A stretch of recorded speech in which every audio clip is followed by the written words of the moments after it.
Hello dear, welcome in this video. हम अपनी mensuration 3D की जो जर्नी है उसे कंटिन्यू करेंगे। कुछ दिनों का रेस्ट लेने के बाद मैं ये वीडियो बना रहा हूँ। वोटिंग के कारण बीच में रेस्ट लिया था और वो थोड़ा सा लंबा हो गया था। ठीक है, तो आगे अपनी जर्नी को कंटिन्यू करते हैं भाई। नेक्स्ट जो हम पढ़ने वाले हैं वो है फ्रस्टम, यानी कि हिंदी में इसको बोलते हैं छिन्नक। उसका फॉर्मूला इससे पहले भी हमने फ्रस्टम के बारे में पढ़ा है, इससे पिछले वाले वीडियो के अंदर। अगर हम कोन को काट देते हैं तो एक तो छोटा कोन बनता है और एक फ्रस्टम बनता है। लेकिन अब तक हमने क्या किया है, जब हमने फ्रस्टम के बारे में पढ़ा, मान लो ये कोन है, ये तो एक छोटे वाला कोन बना है अगर एक कोन को दो हिस्सों में बांटोगे, और ये वाला हिस्सा है, इसको हम बोलते हैं फ्रस्टम। ठीक है, तो अब तक हमने क्या पढ़ा है, अब तक हमने सिमिलरिटी के ऊपर बेस्ड क्वेश्चन किए हैं। ये छोटे वाला कोन और ये जो बड़े वाला कोन है, इनके बीच में जो सिमिलरिटी है उसके ऊपर बेस्ड क्वेश्चन हमने किए हैं। अब कई क्वेश्चन आते हैं जो फ्रस्टम के फॉर्मूला के ऊपर बेस्ड होते हैं, तो अभी वो क्वेश्चन हम करने वाले हैं। ठीक, चलिए जी स्टार्ट करते हैं। डायरेक्ट फॉर्मूला बेस्ड भी क्वेश्चंस आते हैं। तो ये अपना एक फ्रस्टम है, कोन को मैंने काट दिया है, उसके बेस के पैरेलल एक कट मार के। ठीक है, तो ये जो फ्रस्टम बनता है इसकी डायमेंशंस क्या क्या होती हैं एक बार वो देख लेते हैं। जैसे कि ये वाला जो हिस्सा है, ऊपर छोटे वाला छोटा सर्कल और नीचे है बड़ा सर्कल, तो इसका रेडियस मैंने मान लिया है जी स्मॉल आर, और इस बड़े वाले सर्कल का रेडियस मैंने मान लिया है कैपिटल आर, और यहां से लेकर यहां तक ये मैंने मान ली है हाइट। ठीक है, और यहां से लेकर यहां तक ये जो है ये है स्लांट हाइट एल। ठीक है, तो इसका वॉल्यूम होएगा, आप क्या कर सकते हो इसके वॉल्यूम को याद रखने के लिए, उसको कोन के वॉल्यूम से कंपेयर कर सकते हो। कैसे मैं बताऊंगा। इसका वॉल्यूम होएगा 1/3, कोन का वॉल्यूम क्या होता है 1/3 पाई आर स्क्वायर एच, ये होता है ना कोन का वॉल्यूम। ठीक है, तो इसके अंदर भी 1/3 पाई आर स्क्वायर एच होगा, 1/3 होगा, पाई होगा, एच होगा। लेकिन आप ये बोलोगे सर इसके अंदर तो रेडियस दो है, छोटे वाला रेडियस लूं या बड़े वाला रेडियस लूं, तो मैं आपको बोलूंगा आपको आर स्क्वायर करना है ना, एक बार बड़े वाले के साथ कर लो, एक बार छोटे वाले के साथ आर स्क्वायर कर लो, और एक बार एक बड़े वाला एक छोटे वाला। आर स्क्वायर के अंदर क्या होता है, आर स्क्वायर के अंदर होते हैं दो बार रेडियस।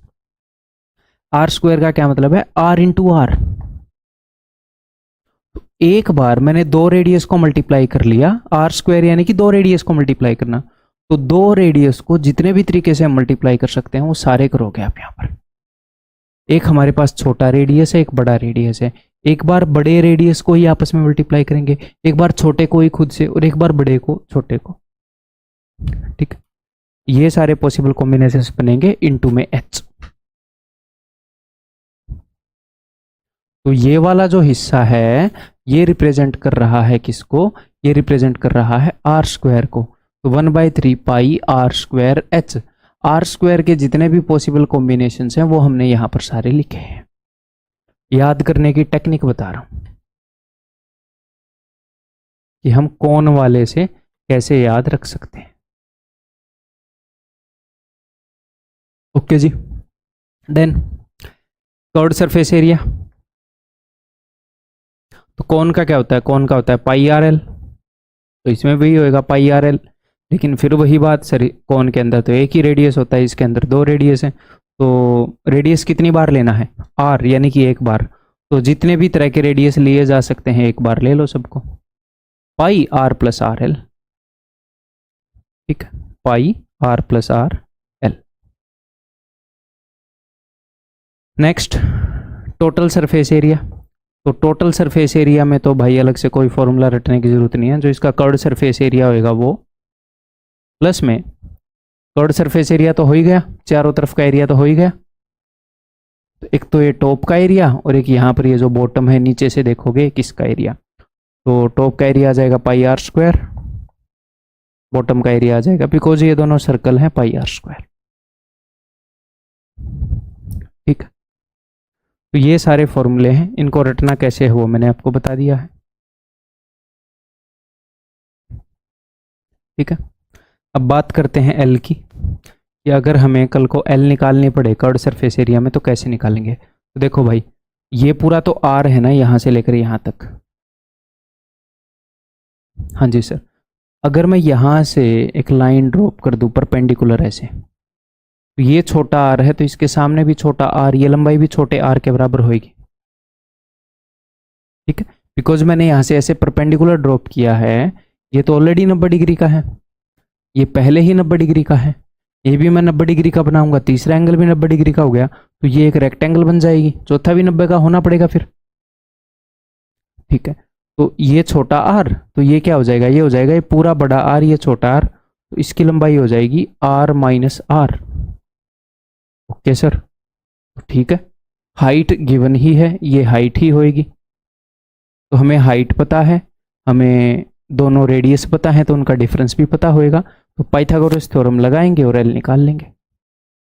तो क्या हम ये रट के रखेंगे कि एच आर माइनस आर और एल एक राइट एंगल ट्रायंगल बना रहे हैं? नहीं, रट के क्यों रखोगे, ऑन द स्पॉट बना लेना, ये परपेंडिकुलर तुरंत पता लग जाएगा कि राइट एंगल ट्रायंगल किन किन से बन रही है। ठीक है, क्लियर है? ओके जी।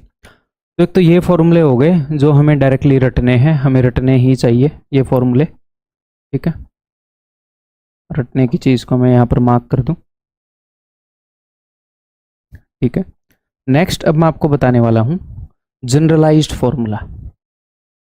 एक ऐसा फॉर्मूला बताऊंगा जो सारे प्रिज्म्स पर, एक ही फॉर्मूला सारे पिरामिड्स पर और सारे फ्रस्टम के ऊपर लागू हो जाएगा।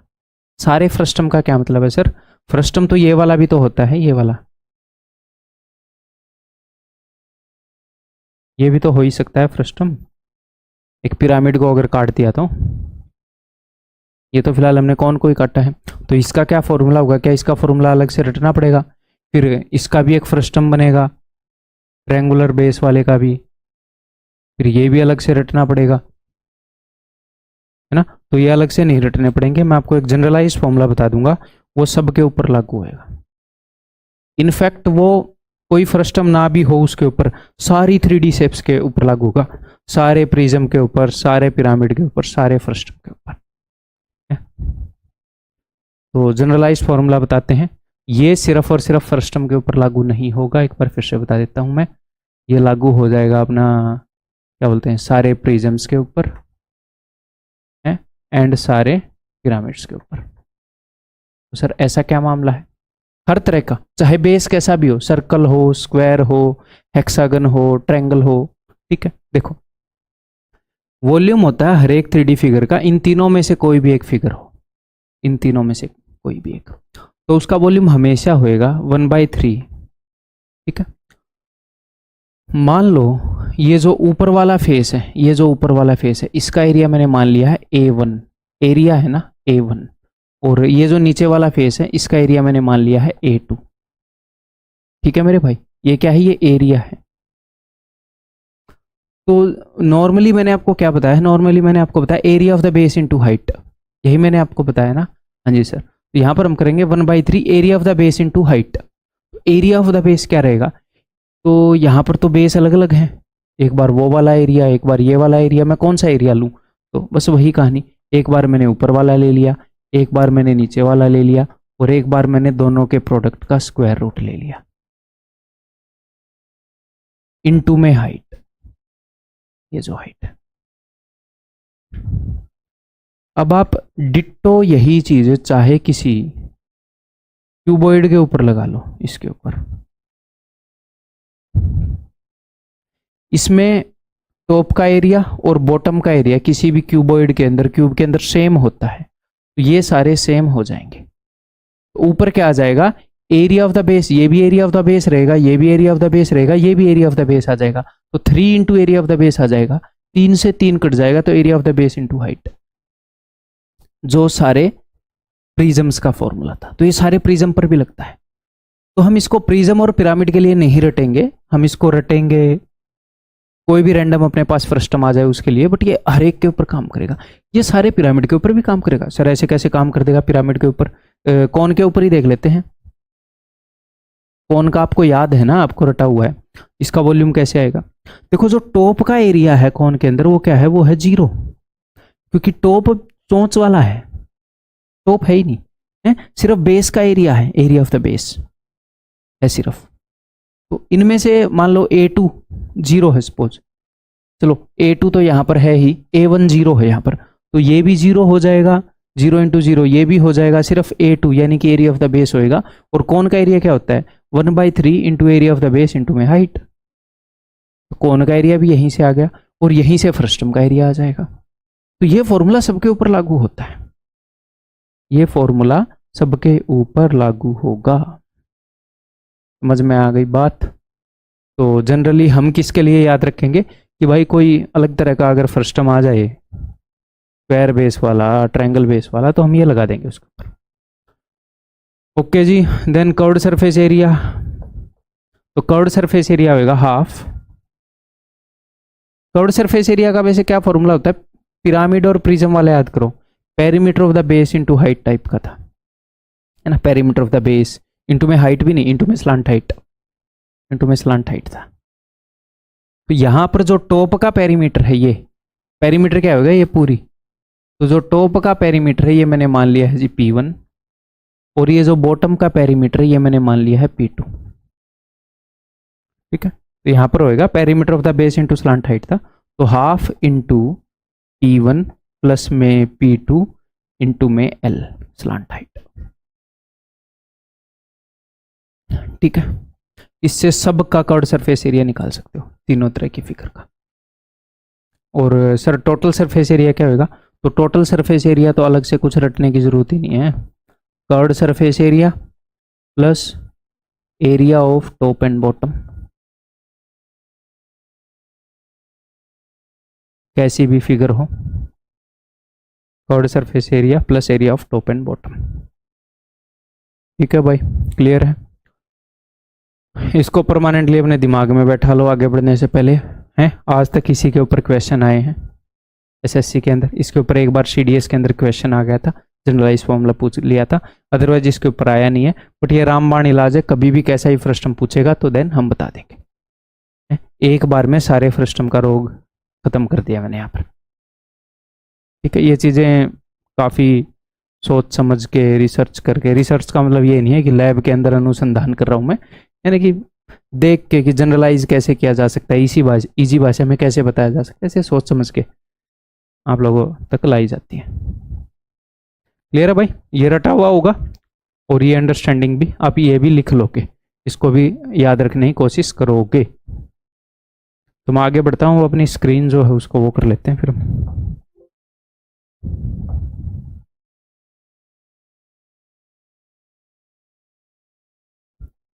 बताओ। A bucket in the shape of a frustum of a cone has its top and bottom radii as 20 cm and 10 cm। तो बाल्टी किस शेप की होती है, बाल्टी शेप में होती है। मैं एक बार डायग्राम बना के बता दूं, बार बार मेरे ख्याल बता के डायग्राम बनाकर बताने की जरूरत नहीं है। ठीक है, ये बाल्टी है, इसका जो टॉप रेडियस है ये इन्होंने बता दिया 20 है, और जो बॉटम का रेडियस है ये इन्होंने बता दिया 10 है। ठीक है, बाल्टी की जो डेप्थ है ये इन्होंने बता दिया कि भैया 24 है। तो फ्रस्टम में होता क्या है, ये वाला रेडियस, ये वाला रेडियस, दो तो रेडियस होते हैं, एक हाइट, उसके बाद स्लांट हाइट हमें बताने की जरूरत नहीं है, हम निकाल सकते हैं। ठीक है, तो सब कुछ, अब वो कुछ भी पूछ ले। तो उसने पूछा है दी कैपेसिटी, कैपेसिटी यानी कि वॉल्यूम पूछा है उसने सेंटीमीटर क्यूब में, तो अभी बता देते हैं भाई। वॉल्यूम क्या होता है, कौन का वॉल्यूम याद करो, 1/3 पाई आर स्क्वायर एच, वही यहाँ पर लगाएंगे हम, 1/3 पाई कॉल रखा है, क्या कॉल रखा है पाई। अब आर स्क्वायर की जगह क्या होगा, एक बार इस रेडियस का स्क्वायर यानी कि 400, एक बार इस रेडियस का स्क्वायर यानी कि 100, एक बार दोनों रेडियस का प्रोडक्ट यानी कि 200। तो 4 और 2 6 और 1 7, 700। तो 1/3 पाई आर स्क्वायर की जगह ये मटेरियल होगा, इंटू में हाइट क्या है जी 24, 7 से 7 गया, 3 8 24, 22 8 176 के आगे 2 0।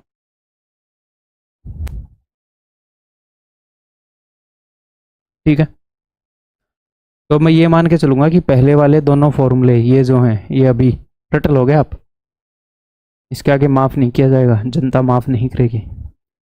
ठीक है, जनता क्या, एग्जामिनर माफ़ नहीं करेगा आपको। ठीक है, तो आगे बढ़ूँ। चलो भाई, अब डायरेक्टली फॉर्मूला लगाएंगे ना, मैं आपको बताऊंगा नहीं डायग्राम बना के। A bucket is of a height 25 centimeter. Its top and bottom radii are 20 और 10. Then its capacity in liters. Litres में पूछिए, कोई दिक्कत नहीं है, पहले सेंटीमीटर क्यूब में निकालते हैं। ठीक है, तो कैपेसिटी यानी कि वॉल्यूम, तो वॉल्यूम हो जाएगा 1/3। पाई को खोल रखा है क्या? नहीं खोल रखा, एज इट इज पड़ी ऑप्शन, मैं भी नहीं खोलूंगा। पाई आर स्क्वायर, बड़े वाला रेडियस है 20, छोटे वाला रेडियस है 10 का स्क्वायर, 20 इंटू 10 200, तो ये हो गया वही 700।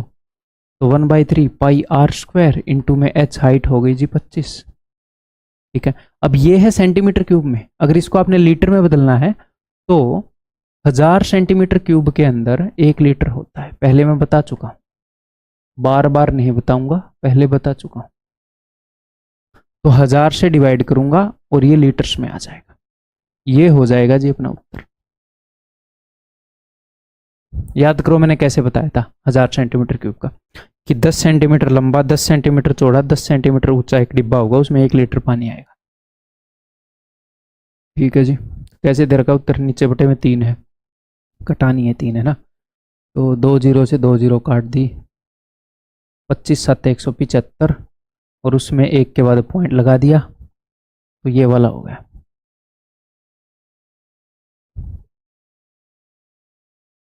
ठीक है, आगे बढ़ जाऊं।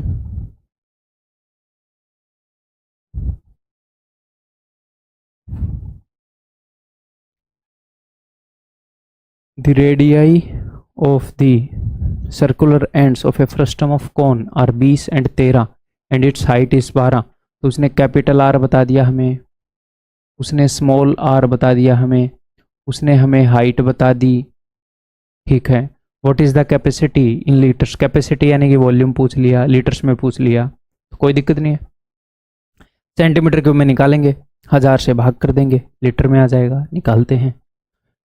1/3 पाई के साथ क्या कर रखा है उसने, खोल रखी है। देखो मैं आपको एनफ प्रैक्टिस करवा रहा हूँ, ये एक बार मैंने फॉर्मूला बताया, आप ये सारे क्वेश्चन कर लेंगे, बट हम सीख भी रहे हैं और हर तरह की चीज़ें सीख रहे हैं, सिर्फ क्वेश्चन का एक पहलू नहीं सीख रहे, किसी में कैलकुलेशन, किसी में कुछ, किसी में पाई एज इट इज रखा है, किसी में खोल के रखा है। तो इस बैच के अंदर मैं आपको कंप्लीट तैयारी दे रहा हूँ, प्रैक्टिस भी, रिवीजन भी, मतलब कि सब कुछ। तो थोड़ा टाइम लगेगा लेकिन तसल्ली से तैयारी होगी, इसके बाहर कुछ करने की जरूरत नहीं रहेगी। तो 1/3 पाई आर स्क्वायर, बड़े वाले रेडियस का स्क्वायर, छोटे वाले रेडियस का स्क्वायर, और 13 दूनी 26, दोनों रेडियस का प्रोडक्ट, 9 6 और 6 12, 4 और 2 6 और 1 7 और 1 8, 829। तो क्या ना मैंने क्या कहते हैं, 20 और 13। ठीक है जी, और हाइट है जी 12। Then what is the capacity of the frustum in litres, 1000 से डिवाइड करेंगे, 3 से तो ये जाएगा कट, 3 चौके 12, 7 से 7 एकम 7, 7 एकम 7 से कटेगा नहीं, तो मैं क्या करूँगा, सिंपली मैं एक काम करूँगा, मैं 7 से इसको डिवाइड करूँगा और उसके बाद 3 के बाद एक पॉइंट लगा दूंगा। ठीक है, ओके जी। यहाँ से मैंने एक 2 इसको दिया तो ये बन गया 8, 2 और 4 8, 8 से इसको गुणा कर रहा हूँ, 8 में 72, 7 8 दूनी 16 और 7 23, 2 8 8 64 और 2 66। अब यहाँ पर बच गया था 11, 11 से इसको मैं गुणा कर रहा हूँ, 2 2 और 3 5, 6 और 3 9, 6 और 6 12, 6 और 1 7। अब मैं इसको 7 से डिवाइड करूंगा और उसके बाद 1000 से भी मैं डिवाइड करूंगा। 1000 से डिवाइड करना है यानी कि 3 के बाद पॉइंट लगाना, तो मैं सिंपली इसको 7 से एक बार डिवाइड कर दूँ, फिर 3 के बाद मैं पॉइंट लगा दूंगा। 7 एकम 7, नहीं गया चढ़ा दी 0, 7 चौके 28, 7 दूनी 14, 1, 7 एकम 7, तो 5/7। और अब मैं 3 के बाद पॉइंट लगा दूंगा, 1 2 3, यहाँ पर पॉइंट आएगा। इसके बाद तो ऑलरेडी पॉइंट है ना, ये मत बोलना सर ये, अरे इसके बाद तो ऑलरेडी पॉइंट है, 5/7 का कुछ पॉइंट ही बनेगा। अप्रोक्सीमेशन इतनी तो चली जाएगी, वो कितनी देर बाद आ रहा है, कितनी दूर आ रहा है पॉइंट से, तो 10.4 आंसर होना चाहिए। Answer is option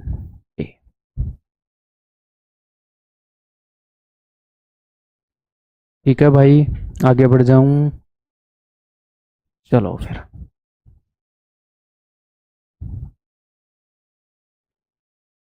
frustum of a cone 18 centimetre high has volume, तब की बार वॉल्यूम बता दिया इन्होंने। If the product of radii is 60, तो रेडियाई का प्रोडक्ट यानी कि आर इंटू में आर बराबर है 60 दे दिया। ठीक है जी, कोई दिक्कत नहीं है।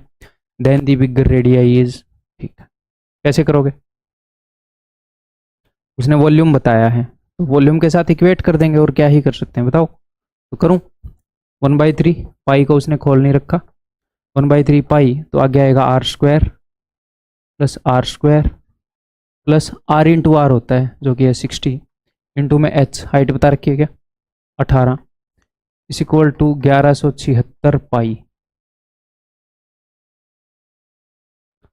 तो पाई से पाई गया, 3 से जाएगा 6 पर, 3 छिके 18, 6 से इसको काट दूंगा फिर, 6 कम 6, 6 नी में 54, 6 छिके 36। अब अगर ये 60 उधर जाएगा तो R square plus R square is equal to 60 उधर जाएगा तो 136। अब आपके पास दो ऑप्शन है कि दो नंबर्स का प्रोडक्ट 60 है और उन्हीं दो नंबर के स्क्वायर करके जो सम किया वो 136 आएगा।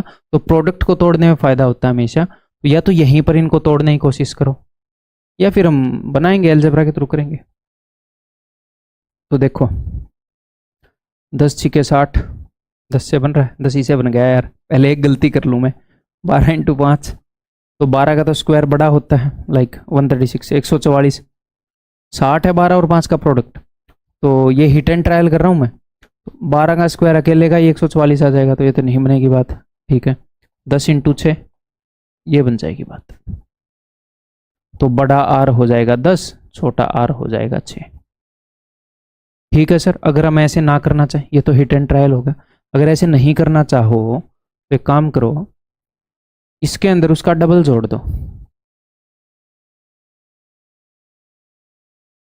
क्यों बोल रहा हूं मैं ये बोल रहा हूं इसलिए, इसके अंदर उसका डबल जोड़ दो तो क्या आ जाएगा, ये आ जाएगा 136 प्लस में 120, यानी कि कितना हो गया 256। तो लेफ्ट हैंड साइड पर क्या है आर प्लस आर, तो आर प्लस आर का स्क्वायर, तो आर प्लस आर आ जाएगा 16, ये 16 का स्क्वायर है। आर प्लस आर का whole square is equal to 256, तो r plus r is equal to 16। अब दो नंबर हो गए जिनका सम 16 है और उनका प्रोडक्ट है जी 60। अब आप और इजीली कर सकते हो वैसे ही हिट एंड ट्रायल से। अब तो 60 को तोड़ ही सकते हो ना ऐसे दो नंबर में, इनका सम 16 हो। अब भी मैं क्वाड्रेटिक इक्वेशन बनवा सकता हूं, बट इतना तो देखो आपसे एक्सपेक्टेड है। ठीक है भाई, तो उसने पूछा है what is the bigger radii, तो बिगर रेडियाई इज 10। ठीक है, आगे बढ़ते हैं। The areas of the ends of a frustum of a cone are P and Q. कौन का एक फ्रस्टम है,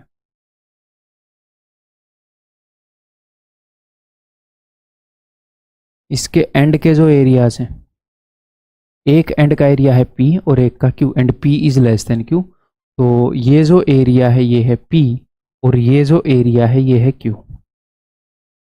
और इसकी थिकनेस, तो थिकनेस यहाँ पर इसका मतलब है हाइट से, और इसकी हाइट है h। तो मैंने आपको जनरलाइज फॉर्मूला बताया था, मैंने आपको बताया था कि एक बार सिर्फ सीडीएस के अंदर जनरलाइज फॉर्मूला का यूज हुआ है, ये सीडीएस का क्वेश्चन है। अगर एग्जामिनर ने एक बार भी क्वेश्चन पूछा है ना कोई किसी ऐसे एग्जाम में, डायरेक्टली एसएससी में या किसी ऐसे एग्जाम में जिसमें से एसएससी में क्वेश्चन आ सकता है, मैं लेके आऊंगा। अगर उसने एक बार भी ऐसे इंटरेस्ट दिखा दिया ना कि यहाँ पर पूछ सकता है, उसी को तो एक्सपेक्टेड बोलते हैं। अब एक्सपेक्टेड ये तो होता नहीं कि मैं कहीं से कुछ भी बोल दूं कि ये एक्सपेक्टेड है, क्यों, क्योंकि मुझे लग रहा है। अरे कुछ लॉजिक तो होगा, तुम्हें क्यों लग रहा है? एग्जामिनर ने कोई इशारा किया है, किसी एग्जाम में पूछा, कुछ तो लॉजिक होगा। तब एक्सपेक्टेड यानी कि जो एक्सपेक्टेड है उसके पीछे कोई रीजन होगा ना कि इसलिए एक्सपेक्टेड है। तो एक्सपेक्टेड और जो आए गए हैं उन सब की तैयारी कर रहे हैं हम लॉजिकली, फालतू बकवास नहीं। कुछ भी मैं आपको पढ़ा दूं, बोल दूं एक्सपेक्टेड है, ये तो एक्सपेक्टेड में पढ़ाया था। एक्सपेक्टेड मीन्स क्यों एक्सपेक्टेड है, कोई तो रीजन होगा। ठीक है जी।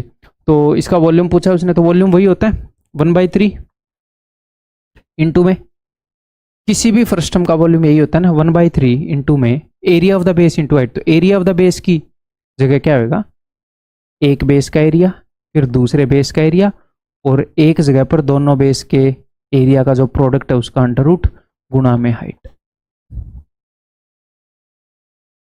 तो कहां पे है, ये रहा ऑप्शन सी। ठीक है, ये जनरलाइज फॉर्मूला आपको करवाया मैंने। ये सिर्फ इस तरह के कौन के फ्रस्टम पर लागू नहीं होगा, ये किसी भी पिरामिड के फ्रस्टम पर ये फॉर्मूला लागू हो जाएगा।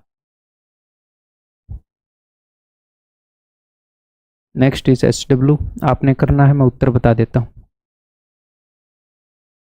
पहले कर लो।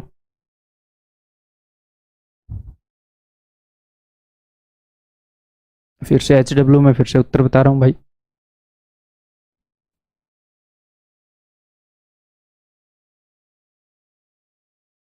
ये बताओ,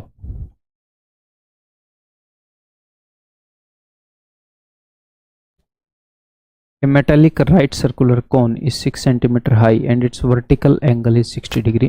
तो सबसे पहले वर्टिकल एंगल क्या होता है, कई बार बता चुका हूं मैं, किसी भी कॉन के अंदर वर्टिकल एंगल होता है ये वाला, कि ये 60 डिग्री है, इसकी बात कर रहा है ये।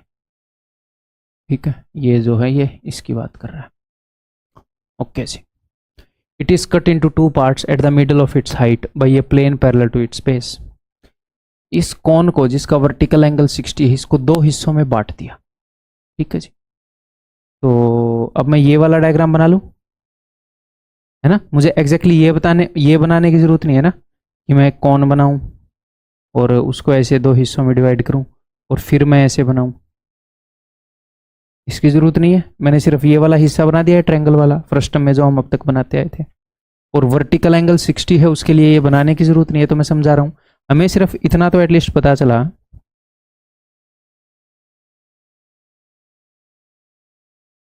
हमें इतना तो पता चला कि ये पूरा एंगल 60 है तो ये वाला एंगल 30 होएगा। ये पूरा 60 है तो अगर आप ऐसे लाइन खींचोगे, दो बराबर इसमें बटेगा, ये 30 है, ये 90 होता है, तो ये हो जाएगा 60।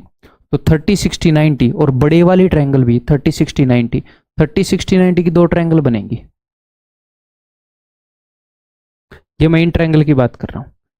ये 30 है, ये 60 है, ये 90 है, ये 30 है, ये 60 है, ये 90 है। ठीक है भाई, आगे देखते हैं क्या बताया उसने। इसकी हाइट 6 सेंटीमीटर है। It is cut into 2 parts at the middle of its height. इसकी हाइट के बीच में कटा है। तो हाइट अगर 6 सेंटीमीटर है तो 3 ये है, 3 ये है, और ये मिड पॉइंट है। ओके जी। और ये लाइन जो है ये बेस के पैरेलल है। हमेशा अपने एग्जाम में तो ऐसा ही फ्रस्टम है जो बेस के पैरेलल होता है, ऐसा फ्रस्टम नहीं है भाई, ऐसे काट दिया कौन को। ठीक है, एग्जामिनर को भी ऐसे ही काट देंगे, हम ऐसे पूछेगा तो टेंशन मत लो, अपने सिलेबस में नहीं है। ठीक है, तो ये बेस के पैरेलल है तो सिमिलर ट्रायंगल्स बन गई, और ये मिड पॉइंट है तो ये भी मिड पॉइंट होएगा, और एक ट्रायंगल के दो मिड पॉइंट को जोड़कर जो लाइन बनी है वो तीसरे के पैरेलल होएगी और तीसरे का हाफ होएगी। तो ये जो है ये तीसरे का हाफ है। ठीक है जी। अब देखो छोटी ट्रायंगल में देखो, अगर 60 के सामने 3 है तो 30 के सामने क्या होगा, तो √3 से डिवाइड करेंगे, तो 3 को √3 से डिवाइड करोगे तो √3। अब बड़ी ट्रायंगल में देख लो, अगर 60 के सामने ये पूरा 6 है, बड़ी ट्रायंगल में 60 के सामने पूरा 6 है, तो 30 के सामने क्या होगा, √3 से डिवाइड कर लो तो 2√3। ये मैं इसी बेस पर बता रहा हूँ कि 30 60 90 वाले ट्रायंगल में 30 के सामने अगर 1 होता है तो 60 के सामने उसका √3 गुना, और 90 के सामने 30 के सामने वाली साइड की डबल गुना लंबाई होती है। उसी को यूज कर रहा हूँ।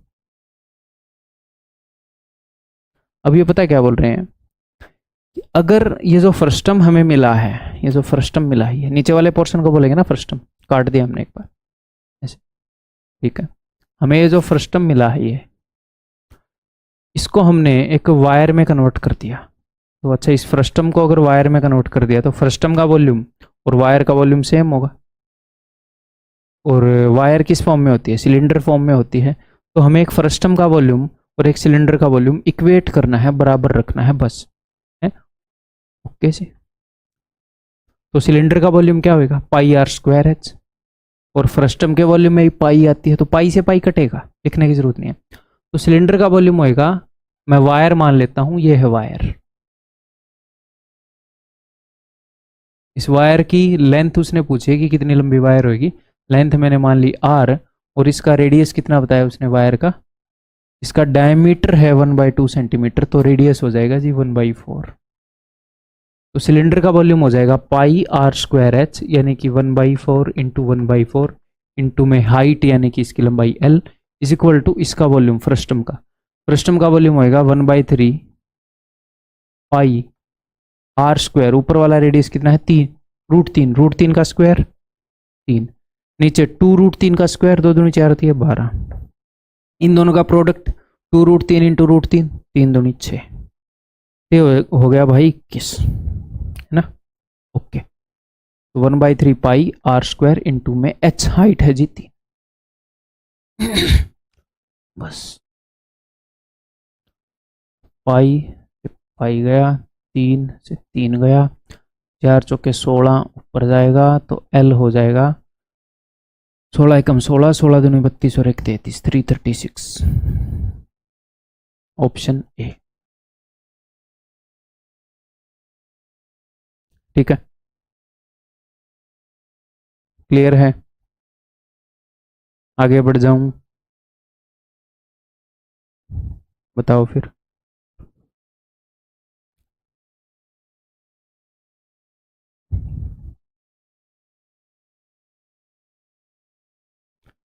The lateral surface area of frustum of a right circular cone whose area of base is 16 pi centimeter square diameter, ये क्या है, अच्छा मैंने कोमा मिस कर दिया, फिर से पढ़ते हैं। The lateral surface area of frustum of a right circular cone, एक राइट सर्कुलर कोन का एक फ्रस्टम है, उसका lateral surface area, whose area of base is 16 पाई, जिसके बेस का एरिया है 16 पाई, बेस यानी कि फ्रस्टम का बेस क्या होता है, फ्रस्टम का बेस होता है सर्कुलर, तो यानी कि ये जो बेस है सर्कुलर, उसका एरिया बताया, छोटे या बड़े का देख लेंगे किसका, ठीक है। तो ये पाई आर स्क्वायर है, okay. Diameter of the circular upper surface, upper surface का डायमीटर, अगर डायमीटर 4 सेंटीमीटर है तो रेडियस कितना है, रेडियस हो जाएगा जी 2, ये छोटे वाला रेडियस यहां से आएगा, और ये है बेस का एरिया यानी कि पाई आर स्क्वायर, ये किसका स्क्वायर है, 4 का, यहां से हमें पता लग रहा है कि capital R is equal to 4, हमें देख के ही पता लग रहा है, छोटा आर और बड़ा आर, और ये है जी इसकी हाइट, ओके जी। हमें बताना है इसका लेटरल सरफेस एरिया, वो क्या होता है pi r plus are into में एल, इसके लिए हमें एल चाहिए, तो देखो कैसे निकालोगे बताओ।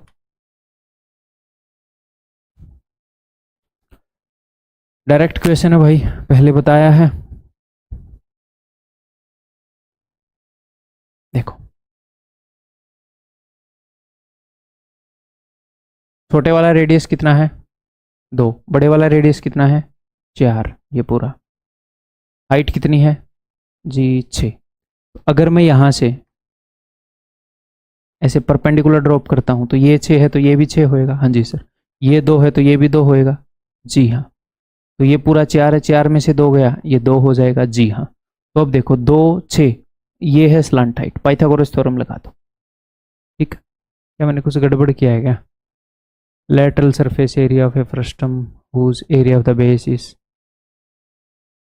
ठीक है, डायमीटर ऑफ द सर्कुलर का 2 आ गया, 2 है 4 है, तो यार स्लांट हाइट दी है 6, मेरे को लगा हाइट है, मैं स्लांट वर्ड को मिस कर गया, स्लांट हाइट 6, फिर तो कुछ करना ही नहीं है, फिर तो हो गया पाई आर प्लस आर, यानी कि 4 + 2 इंटू में 6, 4 और 2 6 6 के 36 पाई,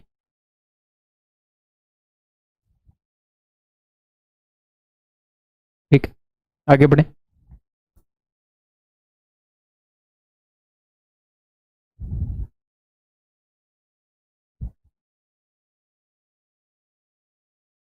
A cone of radius 90 centimeter and height 120 centimeter stands on its base, ठीक है, कोन के बारे में बता रहे हैं, बेस पर खड़ा है, it is cut into 3 parts by 2 cuts parallel to its base such that height of the 3 parts from top to bottom are in this ratio.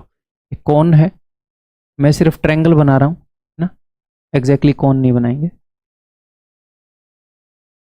तो 2 कट मारे हैं पैरेलल टू इट्स बेस, तो कहीं पर भी मारे हों मैं ऐसे कर लेता हूँ। ठीक है, इसने ये बताया है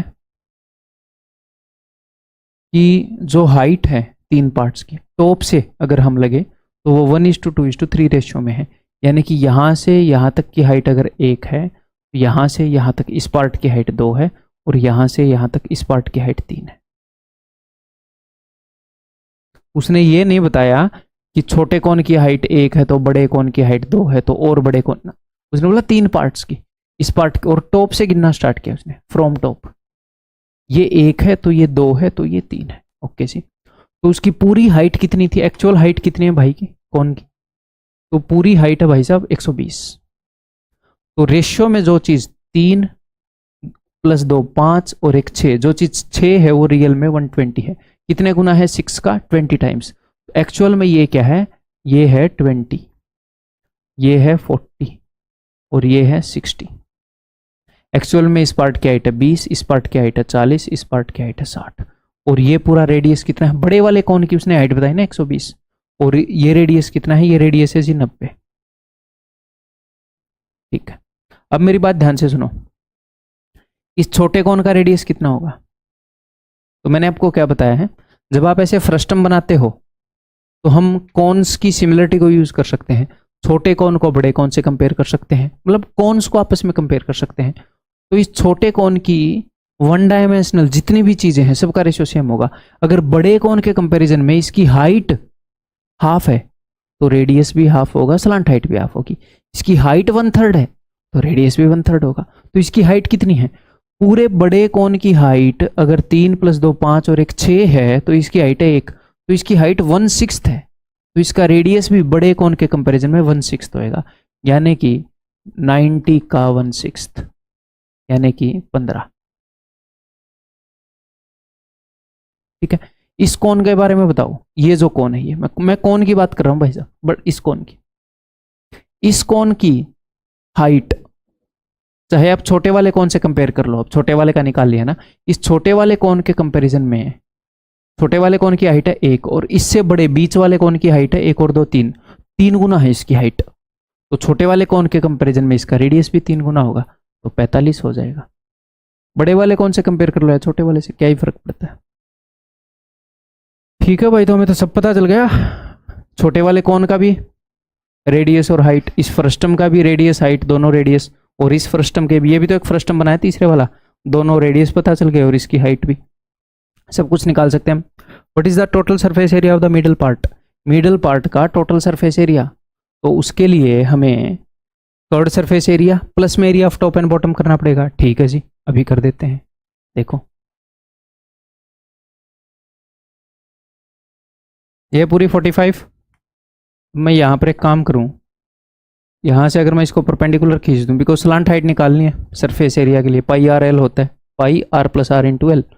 तो ये अगर 15 है तो ये भी 15 होगा, ये अगर 40 है तो ये भी 40 होगा, और 45 में से 15 गया 30, अब ये 30 है, ये 40, 3 4 5 का पाइथागोरियन ट्रिपलेट, तो ये 50 होगा।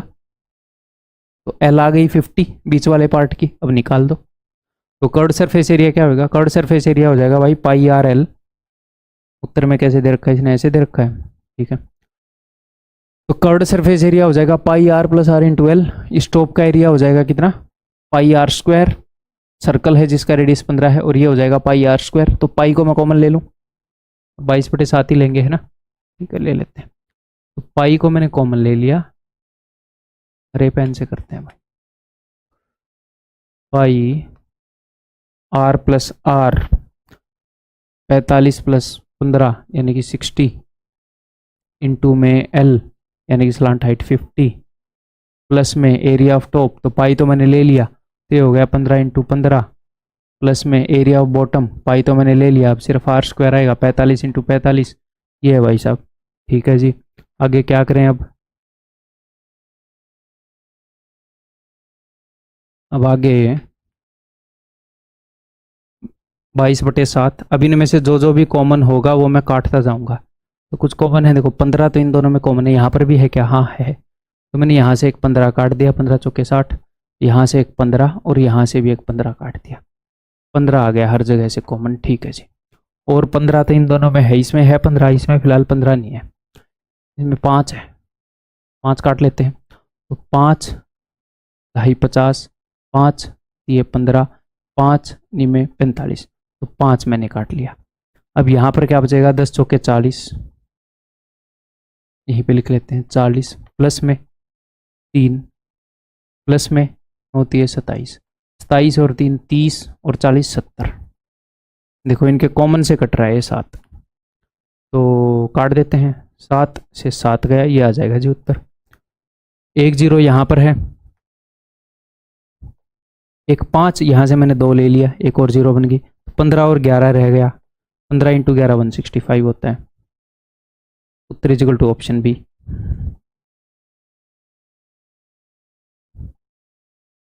ठीक है भाई, आगे बढ़ें, उम्मीद है मज़ा आ रहा होगा।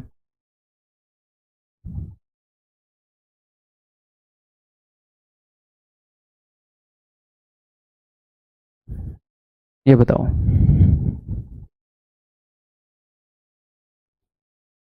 an oil funnel made of tin sheet consist of a 12 centimetre long cylindrical portion. एक ऑयल फनल है, तेल डालते हैं ना जिससे, है ये वही है, तेल की कुप्पी होती है तो, ताकि बोतल के अंदर अच्छे से आ जाए, वही है। ठीक है, consist of 12 centimetre long cylindrical portion. तो ये जो सिलेंड्रिकल पोर्शन है ये 12 सेंटीमीटर लंबा है। ठीक है जी, कोई दिक्कत नहीं है। Attach to a frustum of cone with height 21 centimetre, और ये फ्रस्टम ऑफ कोन है जिसकी हाइट जो है 21 सेंटीमीटर है, यानी कि यहाँ से लेकर यहाँ तक ये पूरा 21 सेंटीमीटर है। ठीक है जी, कोई प्रॉब्लम नहीं है। Diameter of the cylindrical portion is 20। ये जो सिलेंड्रिकल पोर्शन है इसका डायमीटर 20 है, तो इसका रेडियस 10 होगा, और इसका रेडियस 10 है तो यहाँ से भी इसका रेडियस 10 होगा, यानी कि जो फ्रस्टम वाला पोर्शन है उसका छोटे वाला रेडियस 10 है। ठीक है जी। And the diameter of the top of the funnel is 60। इस टॉप का डायमीटर 60 है, तो यानी कि ये जो रेडियस है 30 होगा। Find the area of the tin sheet required to make a funnel. तो टीन शीट का एरिया बताओ जिससे ये फनल बनी। फनल यानी कि ये कुप्पी, तो कैसे, अगर आप ये टीन से बनाओगे तो कहाँ कहाँ पर टीन यूज होगा, इसके कर्व्ड सरफेस एरिया पर।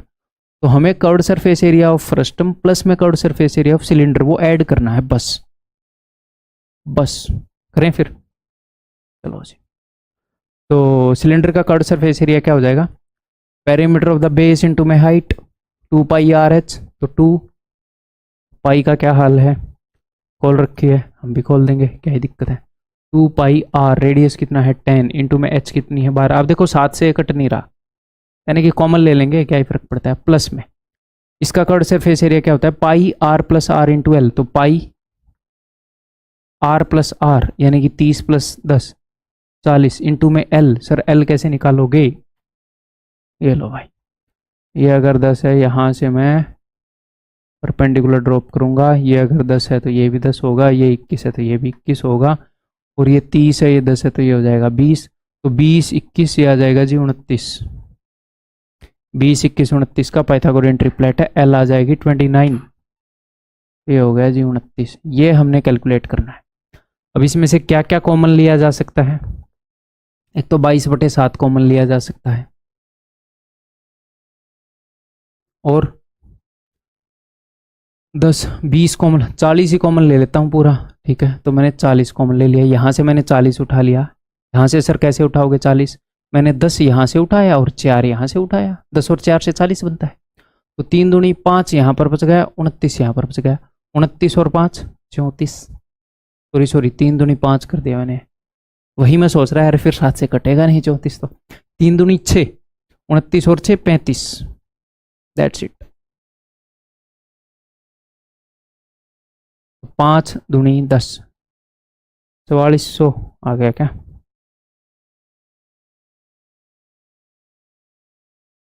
ठीक है, एक और करोगे ऐसा ही क्वेश्चन, करो कोशिश करो।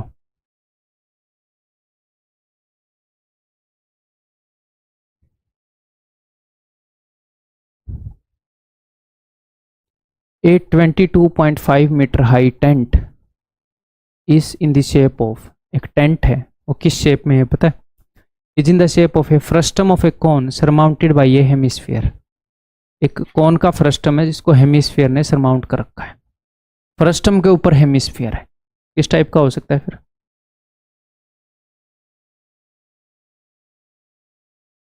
ये तो फ्रस्टम है और ये हेमिस्फीयर है।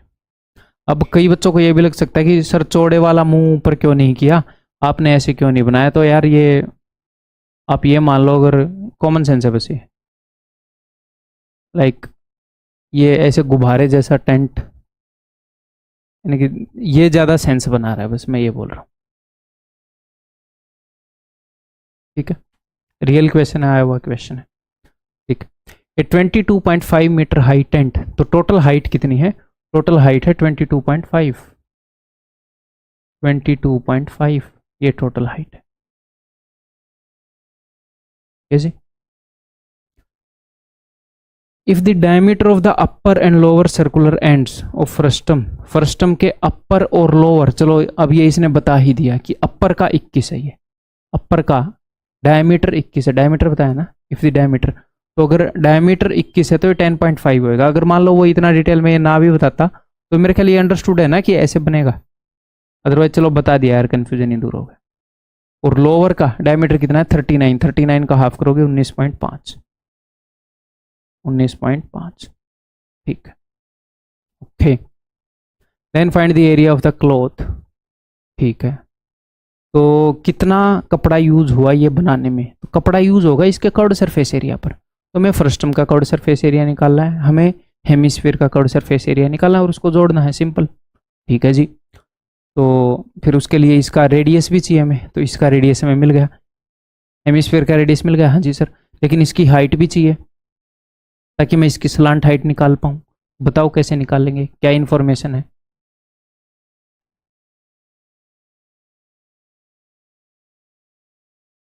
कितना दे? 19.5 हो जाएगा ये, नीचे लिखना पड़ेगा मुझे, स्लांट हाइट निकालनी पड़ेगी ना, 19.5। देखो, अगर आपको स्लांट हाइट निकालनी है तो आपको यहाँ से हाइट ड्रॉप करनी पड़ेगी। ये 10.5 है तो ये 10.5 हो जाएगा, और ये कितना हो जाएगा? 19 में से गया 9, ये हो जाएगा जी 9। ये कितना है? ये हमें निकालना पड़ेगा इसकी हाइट, यहाँ से यहाँ तक ये कितना है? ये है सर 10.5। क्यों सर? बिकॉज ये सेंटर है, ये भी रेडियस है हेमिस्फीयर का, ये भी रेडियस है, तो अगर ये 10.5 है तो ये भी 10.5 होएगा। ओके जी, ये पूरा है 22.5, तो 22.5 में से 10.5 गया, कितना बच गया? 12, 12। अगर ये 12 है तो ये भी 12। अब पाइथागोरन ट्रिपलेट 9, 12 और 15, 3, 4, 5 का 3 गुना, तो स्लांट हाइट आ गई 15। ठीक है भाई, सब कुछ मिल गया जो हमें चाहिए था, अब निकाल देते हैं। चलो, तो curved surface area of hemisphere वो हो जाएगा pi r square, pi radius कितना है? 10.5, इसको मैं लिख रहा हूँ 21/2 पाई आर स्क्वायर, प्लस में curved surface area of frustum pi r plus are into l, तो पाई आर प्लस आर, यानी कि 10.5 प्लस 19.5, तो 19 और 10 29.5 और 0.5 1, यानी कि 30 इंटू में एल स्लांट हाइट यानी कि 15।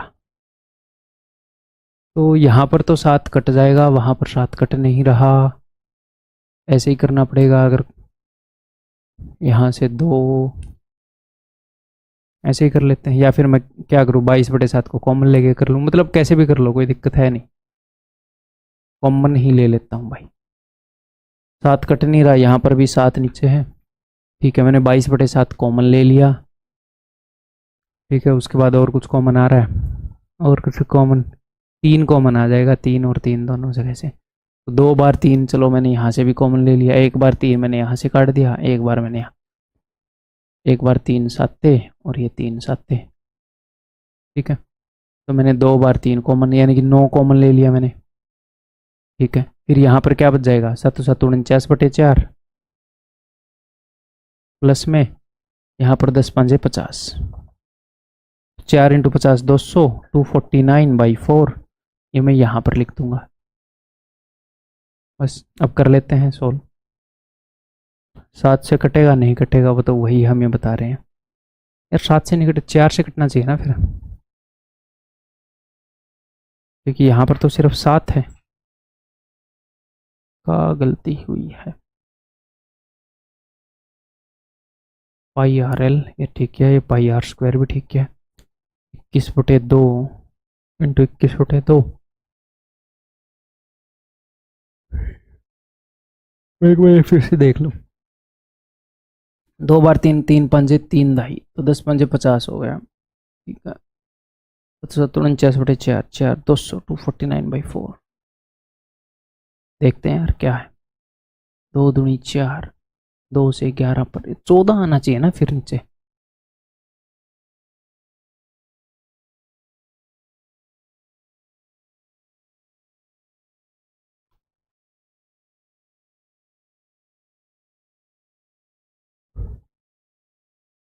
देखते हैं यार। 9 निमे 81, 8 तो 24 निमे 216, 216 और 8 224। अब गुणा में 11 कर लूँगा। 1 4 और 1 5, 4 और 2 6, 2 और 2 4 और 2 7 दूनी 14, 14 एकम 14, 10 बच गया है। तो 14 7, 14 7 98, कितना बच गया 10 106, 98, 8 14 6 84, 1 बच गया नहीं गया, तो 11/14। मैंने कुछ गलती करी है, क्या गलती हुई है?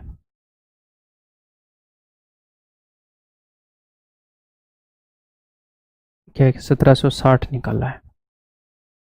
एक बार फिर से मैं चेक कर लूँ यार क्या गलती हुई है, अदरवाइज कंसेप्चुअली तो वी आर क्लियर है ना।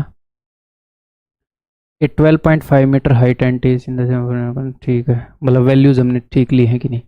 22.5 है, 10.5 है, 19.5 है, ये 12 आ गया, ये 9 12 15 बिल्कुल परफेक्ट।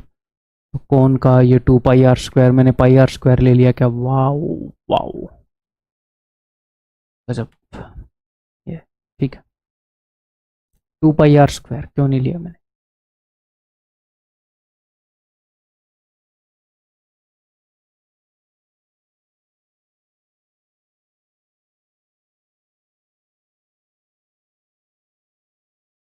फटाफट कर देता हूँ, ठीक है। 2 लेना था यहाँ पर, 2 पाई आर स्क्वायर होता है।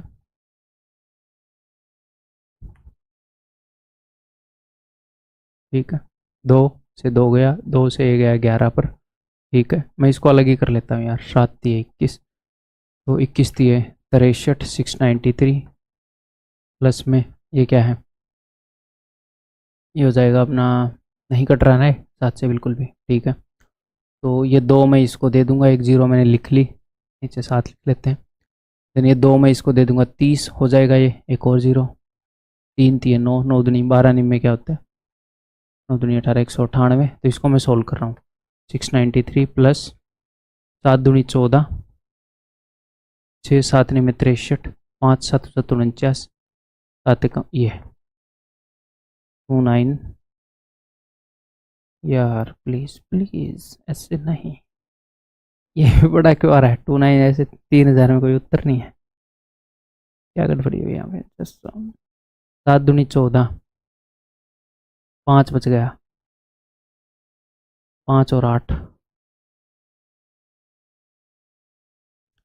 5 और 8 बच गया, तो 7 8 56, 4 और 0, 7 पंजे 35, 7 7 49, 1/7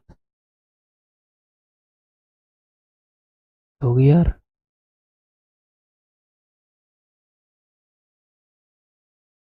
15 दिए 45, 45 दूनी 90, 9 45 दूनी 90 और 99, ये 99 से आना था। मैंने अब इसको और फर्दर डबल कर दिया शायद, को लग रहा है मेरे को अभी ब्रेक लेके बाकी का पोर्शन बनाना चाहिए वीडियो का, दिमाग थक गया है। 7 एकम 7, 7 चौके 28, 7 एकम 7, 7 चौके 28, 1400 और 600 1900, तो 2000 समथिंग एक ही है, 2107। ठीक है, क्लियर है भाई? हाँ भाई, नेक्स्ट कंसेप्ट जो हम करने वाले हैं that is change in total surface area due to cutting. Cutting के कारण टोटल सरफेस एरिया में जो चेंज आता है, ध्यान से एक बात को समझने की कोशिश करना। मान लो फॉर एग्जांपल मेरे पास एक सफियर है और इसको मैंने चाकू से काट के इसके दो टुकड़े कर दिए, तो मुझे एक बात बताओ, क्या इसके वॉल्यूम में कोई चेंज आएगा? सोच के बताओ। वॉल्यूम का क्या मतलब है? ये लोहे से बना एक सफियर है, तो जितने लोहे से बना है मैंने काट के दो टुकड़े कर दिए, बट टोटल लोहा तो उतना ही रहेगा, तो वॉल्यूम में कोई चेंज नहीं आएगा। वॉल्यूम में चेंज तो तब आएगा जब मैं इसमें से कुछ टुकड़ा उठा के फेंक दूं और बोलूं उस टुकड़े को कंसीडर मत करना। तो जब आप कट करते हो तो वॉल्यूम में चेंज नहीं आता कि भाई काट के दोनों टुकड़े यहीं पड़े हैं, वॉल्यूम में क्या चेंज आ गया, नहीं। बट एक चीज में चेंज आता है। किस चीज में? टोटल सरफेस एरिया में। कैसे? जब आप किसी तरबूज को काट देते हो तो क्या कोई नया सरफेस दिखने लग जाता है? क्या हमें दिखने लग जाता है? तरबूज बाहर से हरा होता है, काटोगे तो अंदर से लाल लाल दिखने लग जाएगा, जो पहले नहीं दिख रहा था। तो काटने से क्या होता है? नया सरफेस बाहर निकल कर आता है और सरफेस एरिया बढ़ जाता है, हमेशा बढ़ जाएगा काटने से। अगर आप दो चीजों को चिपका देंगे तो कम हो जाएगा, बट काट दोगे तो हमेशा बढ़ जाएगा। सर चिपका देने से कम क्यों हो जाएगा? क्योंकि जहां से आप चिपकाओगे वो सरफेस फिर दिखना बंद हो जाएगा, फिर घट जाएगा। तो ये बात समझ में आ गई? काटेंगे तो नया सरफेस दिखने लग जाएगा, और नया सरफेस दिखने लग जाएगा तो भैया जो टोटल सरफेस एरिया हो बढ़ जाएगा। कितना बढ़ जाएगा? जितना भी नया सरफेस दिखने लगा है उतना। तो इसको बारीकी से समझते हैं हम। ठीक है, चलिए देखते हैं क्या चेंज आएगा, क्या चेंज नहीं आएगा। तो जिस तरह के क्वेश्चन अपने एग्जाम में पूछे जाते हैं उस तरह की अंडरस्टैंडिंग मैं आपकी डेवलप करता हूँ यहाँ पर। तो अपने सामने एक क्यूबॉइड है, ये इसकी लेंथ है, ये इसकी ब्रेड्थ है, ये इसकी हाइट है। अगर मैं एक कट लगा दूं, मेरे पास एक चाकू है, मैंने उस चाकू से कट लगा दिया ऐसे, और इसको दो बराबर हिस्सों में काट दिया। ये जो काली काली लाइन दिख रही है ऐसे, इसी तरीके से मैंने काट दिया, इसी के अलोंग ऐसे सीधा नीचे तक ले गया मैं। ठीक है, तो क्या होएगा? कुछ ऐसा मामला हो जाएगा कि नहीं हो जाएगा? अगर मैंने यहां से ऐसे कट लगाया है तो क्या होगा? ये दो टुकड़ों में बढ़ जाएगा, और जो हरा हरा एरिया आपको नजर आ रहा है, तरबूज के एग्जैक्टली उल्टा हो गया ये मामला। तरबूज में बाहर हरा अंदर लाल, यहाँ बाहर लाल अंदर हरा। तो ये जो हरा हरा एरिया नजर आ रहा है ये नया एरिया है, ये पहले नहीं दिख रहा था। और ऐसा एक एरिया नहीं है, ऐसे ऐसे दो एरिया नए नजर आएंगे हमें, दो। एक तो यहाँ पर, और डिट्टो ऐसा ही एरिया एक यहाँ पर, इसके सामने इधर वाला जो टुकड़ा है उसके ऊपर भी तो नया एरिया आएगा। तो जब आप किसी भी चीज को काटते हो ना, तो सेम साइज के दो नए एरिया आ जाते हैं। अब वो कितने बड़े हैं कितने छोटे हैं ये डिपेंड करेगा कि कौन सी शेप को हम काट रहे हैं।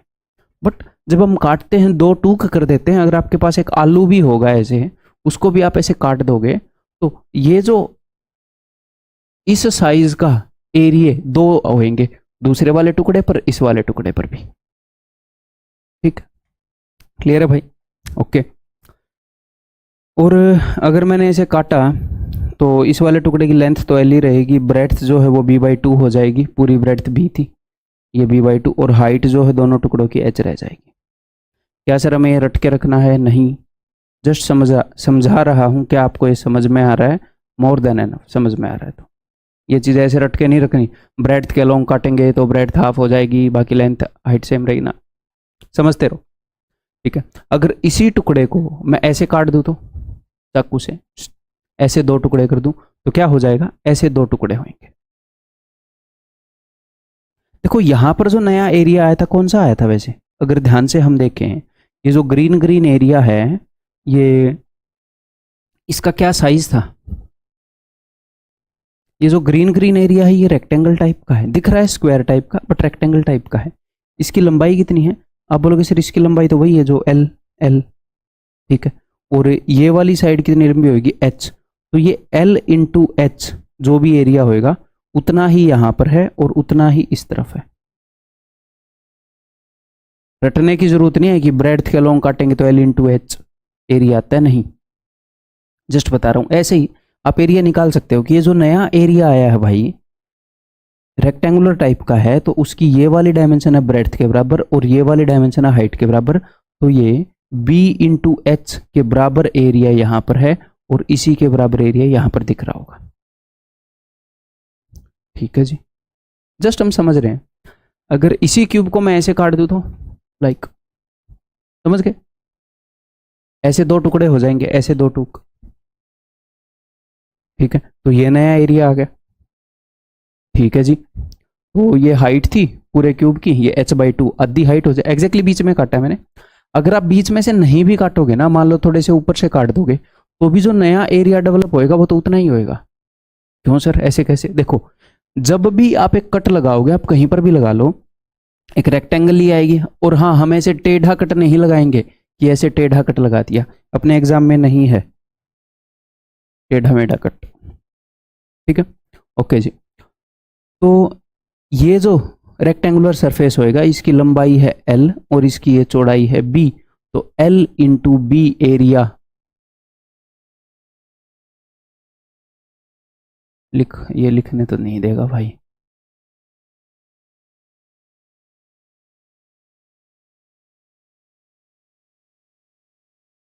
L इंटू बी एरिया यहां पर डेवलप हो जाएगा और इतना ही एरिया यहां पर डेवलप हो जाएगा। जस्ट आप ये समझ पा रहे होगे नहीं, ये रटना नहीं है इसमें से कुछ भी, अंडरस्टैंडिंग डेवलप की जा रही है।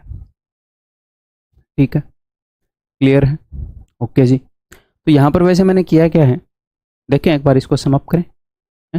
मैंने एक कट लगा दिया ब्रेड्थ के अलोंग, ब्रेड्थ को दो हिस्सों में बांट दिया, चाहे बराबर हिस्सों में ना बांटा हो, बस दो हिस्सों में बांट दिया, तो यही एरिया नया आएगा। एक कट मैंने लगा दिया लेंथ के अलोंग, तो ब्रेड्थ वाली डायमेंशन को भी काट दिया, लेंथ वाली डायमेंशन आयाम को भी काट दिया, और विमा होती है ना लेंथ वाली, लंबाई वाली विमा पे भी एक कट लगा दिया, और हाइट को भी इस वाली विमा में भी, इस वाली डायमेंशन में भी कट लगा दिया। चाहे बराबर दो हिस्सों में ना लगाया हो, एरिया जो नया डेवलप होएगा वो इतना ही होएगा। ठीक है सर, तो मैंने क्या किया, मैंने तीनों डायमेंशन में एक कट लगाया है। टोटल 3 कट है, 3 डायमेंशन है, लेंथ ब्रेड्थ एंड हाइट, तीनों डायमेंशन में एक एक कट लगाया है। ठीक है, उससे हुआ क्या, बिकॉज इस तरह के क्वेश्चन अपने एग्जाम में आ रहे होते हैं। नया एरिया डेवलप हुआ, देखना जरा ध्यान से देखिएगा, जो ये क्यूब था,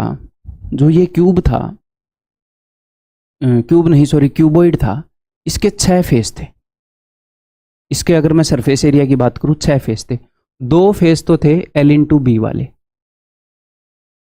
L इंटू बी वाले नीचे, ये L है ये B है। आपके कमरे के 6 फेस हैं, एक तो फर्श और एक छत बिल्कुल सेम जैसे, आमने सामने वाली दीवारें बिल्कुल सेम जैसी, आपके आमने और आपके पीछे वाली दीवार बिल्कुल एक जैसे एरिया की, अगर आपका रूम क्यूबॉइड है तो 2 फेस थे L इंटू बी वाले, 2 फेस थे B इंटू एच वाले, और 2 फेस थे H इंटू एल वाले।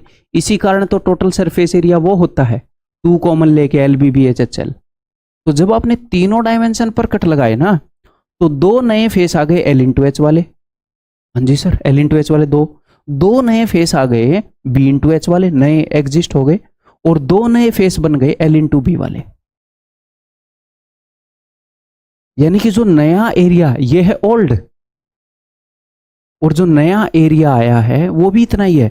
2 नए फेस आए हैं L इंटू एच वाले, 2 नए फेस आए हैं B इंटू एच वाले, और 2 नए फेस आए हैं L इंटू बी वाले। तो जब मैं हर एक डायमेंशन पर एक एक कट लगा रहा हूं, तो एरिया 100% बढ़ जाता है। एरिया कितना बढ़ गया, 100%। हर एक डायमेंशन पर 2 कट लगाऊंगा तो एरिया 200% बढ़ जाएगा।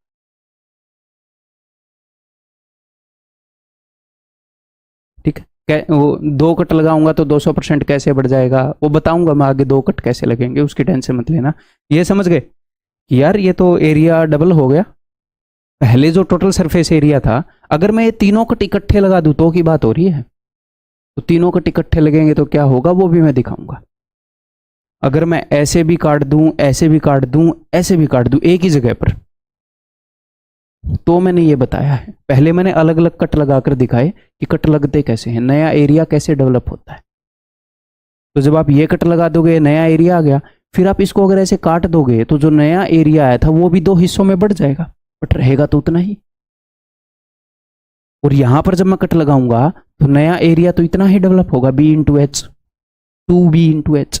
और जब मैं यहां पर कट लगाऊंगा तो नया area two into l into b ही तो आएगा। तो टोटल नया एरिया इतना आएगा जितना पहले ओल्ड था, 100% बढ़ जाएगा, यानी कि डबल हो जाएगा। ठीक है भाई, क्लियर है? धीरे धीरे ये और अच्छे समझ में आएगा बार बार यूज करेंगे तो अब जो मैं आपको बता रहा था वो देखते हैं। अगर मैं हर एक डायमेंशन पर एक कट लगा दूं, मैंने एक ब्रेड्थ के ऊपर कट लगाया, एक लेंथ की वाली में कट लगाया, एक हाइट वाली में कट लगाया, तो मैंने कितने कट लगाए हैं हर एक डायमेंशन पर। अब कई बच्चों के दिमाग में सवाल आएगा कि सर अगर आप हर एक डायमेंशन पर एक कट ना लगाओ, किसी पर एक, किसी पर दो, किसी पर तीन, वो ही बताऊंगा, पहले ये देख लो।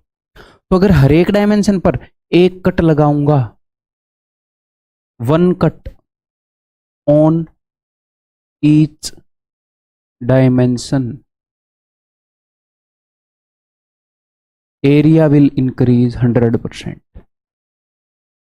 अगर मैं हर एक डायमेंशन पर टू कट लगा दूंगा तो area will increase 200%। Total surface area 200% बढ़ जाएगा, यानी कि 100 से 200 और बढ़ के 300% हो जाएगा, टोटल 3 गुना हो जाएगा। ठीक है, ये मैंने हर एक डायमेंशन पर दो दो कट लगा दिए। देखो जब मैंने ये दो कट लगाए, मैंने यहां पर भी चाकू चला दिया, यहां पर भी चाकू चला दिया, तो टोटल लेंथ पर टोटल कितने टुकड़े बन गए? लेंथ के टुकड़े बन गए 1, 2 और 3। लेंथ टोटल 3 हिस्सों में बट गई। पार्ट्स कितने हैं? कट एक लगा, अगर आप लेंथ के ऊपर एक कट लगाओगे तो लेंथ दो पार्ट्स में डिवाइड हो जाएगी। लेंथ के ऊपर एक कट लगाया तो एक ये वाला हिस्सा, एक ये वाला हिस्सा। अगर आप दो कट लगाओगे तो 3 पार्ट्स में डिवाइड हो जाएगी कोई भी चीज।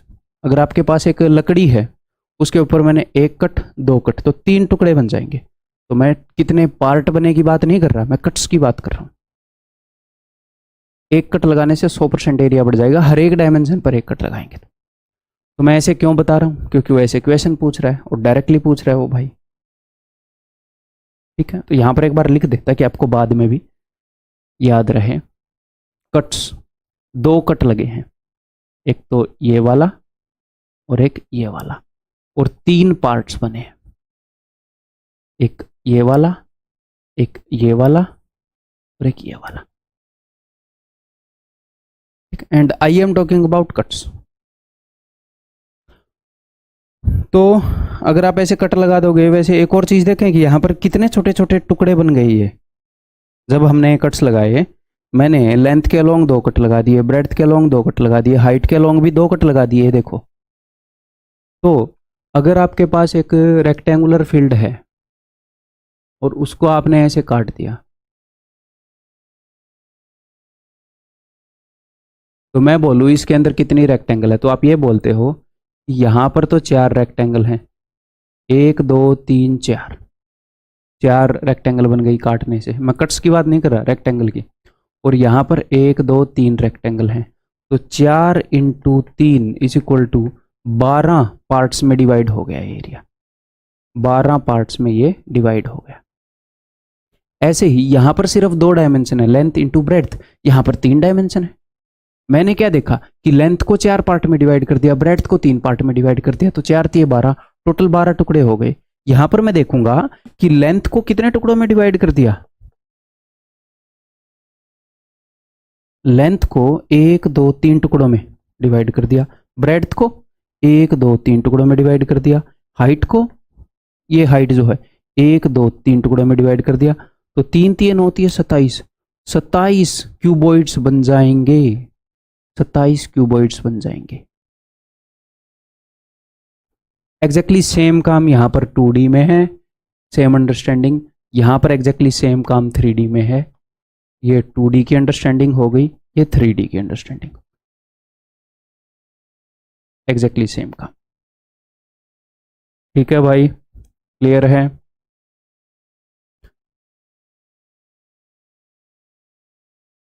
ये मैं बोल देता हूँ 12 रेक्टेंगल्स।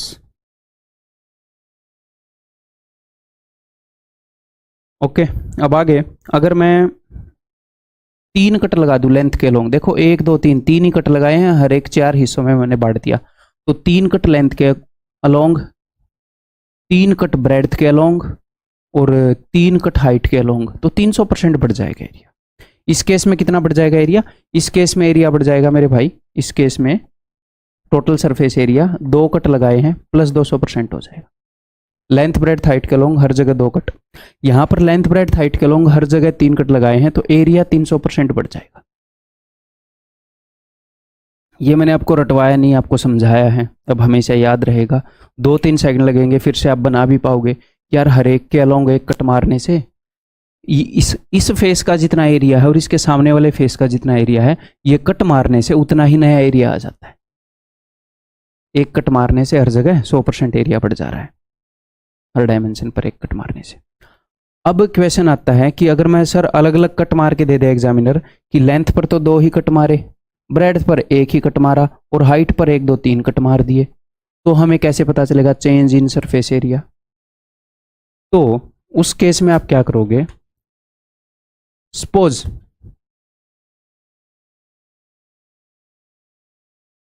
मान लो वो अब चेंज इन, अगर वो ये बोलेगा ना, अगर उसने लेंथ ब्रेड्थ और हाइट पर सेम नंबर ऑफ कट मारे हैं और पूछ रहा है what is the change in surface area, तो उसको लेंथ ब्रेड्थ और हाइट बताने की जरूरत नहीं है।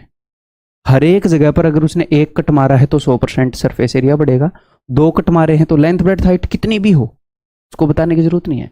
बट अगर वो अलग अलग कट्स मारेगा तो उसको बताना पड़ेगा। तो मैंने मान लिया कि लेंथ पर 3 कट मारे हैं, तो मैं ऐसा कुछ मान लेता हूँ, let l is equal to कुछ भी मान लो 18, जो 3 से डिवाइड हो जाए। ब्रेड पर 2 कट मारे हैं, b is equal to 2 and height पर, हाइट को 4 हिस्सों में बांटा है, तो हाइट इज इक्वल टू 4 से डिवाइड होने वाली मैं मान लेता हूँ 8। तो ओल्ड सरफेस एरिया निकाल लोगे? हाँ जी सर। तो स्मॉल क्यूबॉइड्स कितने बने? स्मॉल क्यूबॉइड, अगर आप यहाँ पर लेंथ को ऐसे बांट रहे हो अलग अलग हिस्सों में, ब्रेड्थ को ऐसे बांट रहे हो, हाइट को बांट रहे हो, तो छोटे छोटे क्यूबॉइड बनेंगे ना। तो स्मॉल क्यूबॉइड की हम लेंथ ब्रेड्थ और हाइट निकाल पाएंगे। स्मॉल क्यूबॉइड की लेंथ कितनी होगी? ऐसे 2 कट लगाए तो 3 हिस्सों में बट गई लेंथ, 3 बराबर हिस्सों में, तो लेंथ हो गई जी 6। ठीक है, ब्रेड्थ कितनी होगी? ऐसे 1 कट लगाया 2 बराबर हिस्सों में, ब्रेड्थ बट गई, तो ब्रेड्थ हो जाएगी 1, 2 का आधा।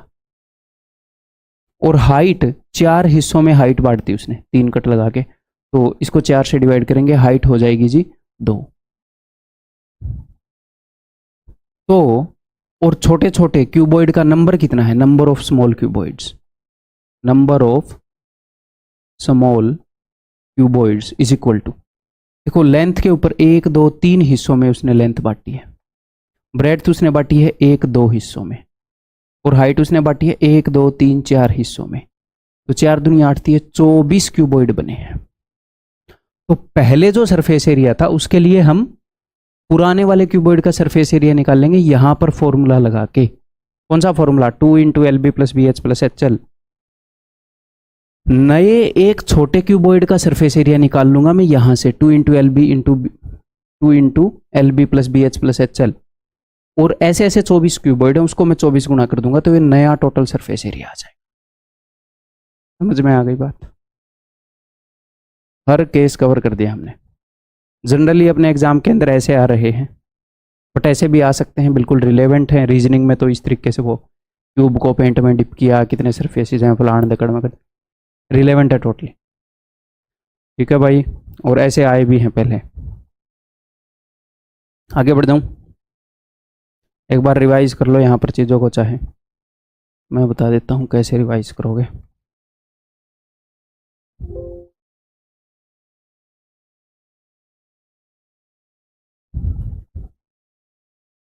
ये स्क्रीन पर ये था, एक बार फिर से दिमाग में से दो डालो मैंने क्या क्या बताया है, और आगे बढ़ रहा हूँ मैं, एक बार फिर से अपने दिमाग में से दो डालो मैंने इस स्क्रीन के ऊपर क्या क्या बताया है। ठीक है, चलिए क्वेश्चन करने की तरफ बढ़ते हैं फिर। तो क्या सर वो क्यूबॉइड को ही काटेगा? आपने सिर्फ क्यूबॉइड का ही बताया है ना? नहीं, सफियर को भी काट सकता है, सिलेंडर को भी काट सकता है, क्वेश्चंस के थ्रू समझेंगे। अंडरस्टैंडिंग मैंने आपको दे दी है, काटने पर होता क्या है बताओ। ए solid cube is cut into 27 identical cubes, 27 identical cube, identical यानी कि एक जैसे क्यूब्स में 27 में बांट दिया। What is the percentage increase in the total surface area, तो 27 3 का क्यूब होता है, 200% उत्तर होएगा इसका। हर एक डायमेंशन के अलोंग उसने 2 कट लगाए हैं। इतनी देर लगेगी इस क्वेश्चन को करने में, बिना कुछ डायग्राम बनाए, बिना कुछ किए। अभी मैं आपको समझाता हूँ कैसे, ठीक है। देखो, अगर उसने, मैं आपको एक बेसिक सी चीज बताता हूँ, अगर अपने पास एक ऐसे क्यूब है, ये सॉलिड क्यूब है, और मैंने एक काम किया कि मैंने एक एक कट लगा दिया ऐसे, लेंथ के अलोंग, हाइट के अलोंग, ब्रेड्थ के अलोंग, तो यहाँ पर टोटल कितने क्यूब्स बनेंगे। मैंने एक एक कट लगाया है तो लेंथ भी 2 हिस्सों में बट गई, ब्रेड्थ भी 2 हिस्सों में बट गई, हाइट भी 2 हिस्सों में बट गई। तो टोटल मेरे भाई 2 इंटू 2 इंटू 2 8 क्यूब्स बन जाएंगे, 8 स्मॉल क्यूब्स, ठीक है। अगर यही काम मैंने ऐसे कर दिया, ये आप रीजनिंग में पढ़ते हो मेरे हिसाब से, कि मैंने लेंथ पर भी 2 कट लगा दिए, यानी कि 3 हिस्सों में बांट दिया।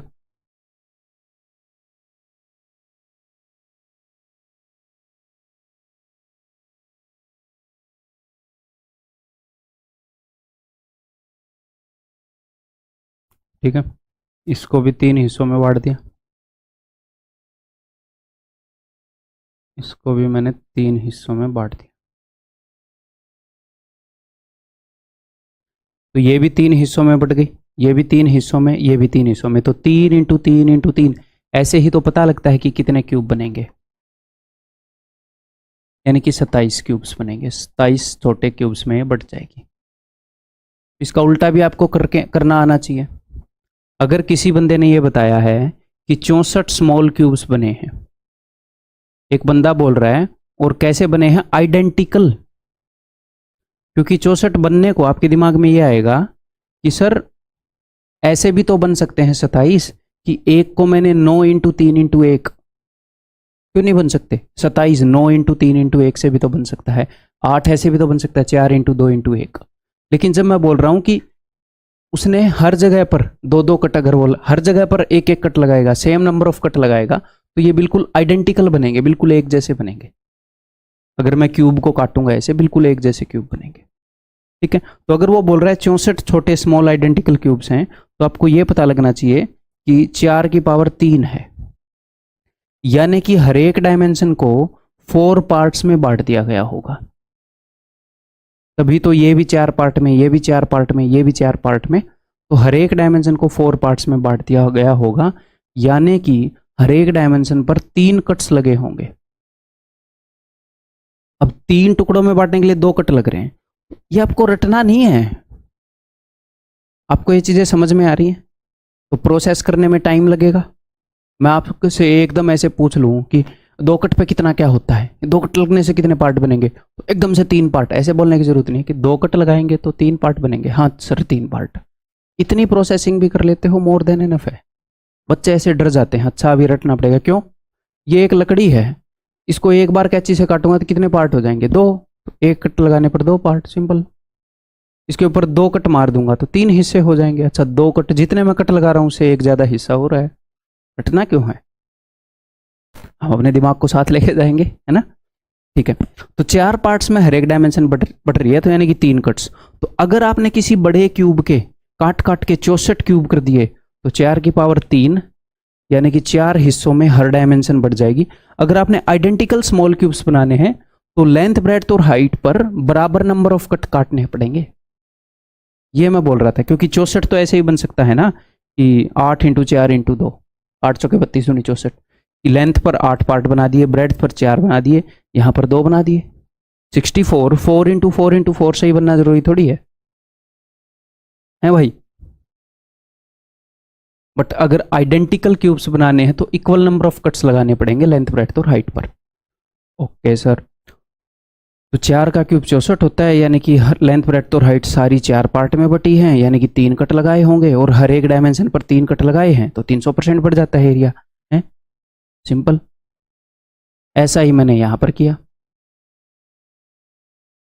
उसने बोला कि 27 समरूप घनों में बांट दिया, तो इससे मुझे पता है कि 3 की पावर 3 है, यानी कि उसने 3 पार्ट्स में हर एक डायमेंशन को बांट दिया, यानी कि उसने हर एक डायमेंशन पर 2 कट्स लगाए होंगे, और एक कट लगाने से 100% बढ़ जाता है एरिया, 2 कट्स लगाने से 200% बढ़ जाता है। बस ये चेन अपने दिमाग में चलेगी। ठीक है कि नहीं? ठीक है बात? इज द बात ठीक और नॉट? आगे बढ़ जाऊं मैं, अगले क्वेश्चन को करोगे? उत्तरी। अब आया है डायग्राम, एक बार इस डायग्राम को भी देख लो कि ऐसे एक क्यूब है अपने पास। मैंने देखो यहाँ पर लेंथ पे भी, मतलब इस डायमेंशन पे भी मैंने 2 कट मारे, चाकू तो 2 बार चलाया, 3 हिस्सों में बट गया। यहाँ पर भी 2 बार चाकू चलाया, 3 हिस्सों में बट गया। और यहाँ पर भी 2 बार चाकू चलाया, 3 हिस्सों में बट गया। ऐसे ऐसे छोटे छोटे 1 2 3 1 2 3 1 2 3, तो 3 इंटू 3 इंटू 3, 27 छोटे छोटे क्यूब्स में ये बट चुका है। तो अपने पास ऑप्शन ये भी है कि मैं हर छोटे क्यूब की डायमेंशन निकाल लूं, इसकी हाइट कितनी हो गई, लेंथ कितनी हो गई, ब्रेड्थ कितनी हो गई, एक छोटे क्यूब का मैं सरफेस एरिया निकाल लूं, कितने क्यूब बन गए वो निकाल लूं, जैसा मैंने आपको बताया है यहाँ पर।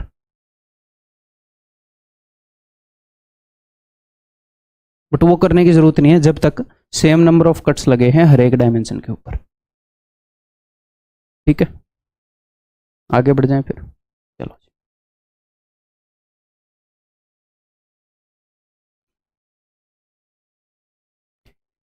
A cuboid of size 50 centimeter, 40 centimeter, 30 centimeter is cut into 8 identical parts. 8 identical parts by 3 cuts. अब ये 3 कट कैसे लगाए सर? 3 कट लगाए हैं तो 300% बढ़ गया? नहीं, हर डायमेंशन पर 3 कट नहीं लगाए, टोटल में 3 कट लगाए हैं। और हम ये जो करते हैं कि 2 कट्स लगाने से 200% बढ़ गया, ये हर एक डायमेंशन पर 2 कट लगाए हैं। लेंथ को भी 2 हिस्सों में बांट दिया, ब्रेड्थ को भी 2 हिस्सों में बांट दिया, हाइट को भी 2 हिस्सों में बांट दिया।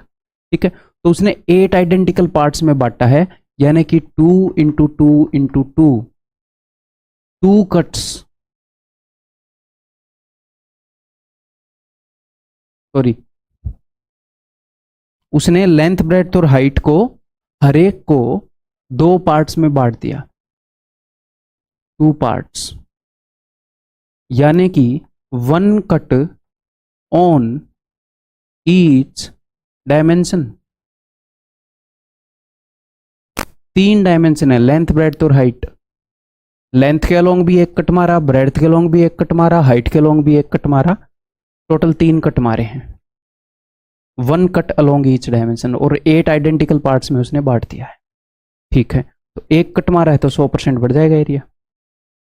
तो एरिया कितना बढ़ जाएगा? 100% बढ़ जाएगा एरिया। तो एरिया पहले जितना था उसका डबल हो जाएगा, उतना ही और बढ़ जाएगा। तो पहले जो एरिया था ना भाई, उसका डबल कर देंगे, और क्या है, सिंपल। तो पहले एरिया क्या था? पहले अपने फॉर्मूले से निकाल लेंगे बड़े वाले क्यूबॉइड का। तो यहां से एक तो मैंने 10 कॉमन ले लिया ताकि कैलकुलेशन छोटी हो जाए। तो अगर मैंने 10 कॉमन लिया है 1 डायमेंशनल से, मैं निकाल रहा हूँ एरिया, तो एरिया में 10 नहीं दूंगा, 2 डायमेंशनल है, 100 दूंगा, 10 का स्क्वायर।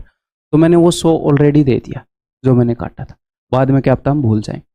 अब टोटल सरफेस एरिया कैसे निकलता है? 2 इंटू एल बी, यानी कि 5 चौके 20, into plus b into h, 4 3 12, plus 3 5 15, तो 47। तो ये पुराने वाला एरिया हो गया। अब एरिया 100% बढ़ भी चुका है, यानी कि नया एरिया क्या हो जाएगा? गुणा में 2। ठीक है, दैट्स इट। ऐसे निकालेंगे हम इस क्वेश्चन को, ये सारा दिमाग का खेल है। ठीक है भाई, सिर्फ मैं ये लिखूंगा। तो 47 दूनी 94 का डबल 180 और 8, 198 के आगे 2 जीरो आ जाएंगी। क्या गलत कर दिया? 180 और 8, 188 के आगे 2 जीरो आ जाएंगी। Option C. ठीक है, आगे बढ़ जाऊं। यहाँ पर अपना दिमाग लगाते रहना, मैं अपनी तरफ से पूरी कोशिश कर रहा हूँ। A cuboid of this size is cut into 8 identical parts by 3 cuts. तो भैया 8 आइडेंटिकल पार्ट्स यानी कि 2 की पावर 3 है, 3 कट यानी कि 1 कट ऑन ईच डायमेंशन। एक कट मारा है, 1 कट ऑन ईच डायमेंशन। तो एरिया जो है 100% बढ़ जाएगा। ये हमारे दिमाग में चल रही है बात, आराम से शांति से बिना जल्दबाजी के चल रही है अपने दिमाग में, आराम से एनालाइज कर रहे हैं हम। सिली मिस्टेक क्यों करें हम एग्जाम में, आराम से करने की आदत डालेंगे। What is the total surface area of all the 8 parts? 8 बराबर पार्ट्स में जो ये बांट दिया है तो उनका सरफेस एरिया कितना है? तो 100% बढ़ गया एरिया, यानी कि पहले जितना एरिया था उससे डबल हो गया। तो निकाल लेते हैं। तो मैं यहाँ पर किससे काट दूँ? 20 से काट दूँ क्या? 180 और 60 20 से कट रहा है, काट देते हैं। 20 पंजे 100, 20 चौके 80, 20 तिये 60। ठीक है, तो 20 का स्क्वायर क्या होता है? 400। मैंने 400 दे दिया यहाँ पर इनटू में। अब मैं निकाल रहा हूँ यहीं से surface area. 2 into l b यानी कि 5 चौके 20, 4 तिये 12, 5 तिये 15, वही 47 आ गया।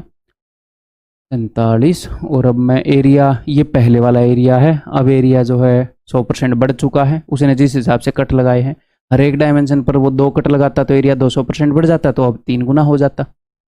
100% बढ़ा है तो पहले से 2 गुना हो चुका है। तो अब ये क्या हो जाएगा? 2 दूनी 4 चौके 16, यूनिट डिजिट आ गया 6, 6 7 42, एंड में 2 आएगा और 2 जीरो आएंगे, ये वाला आएगा।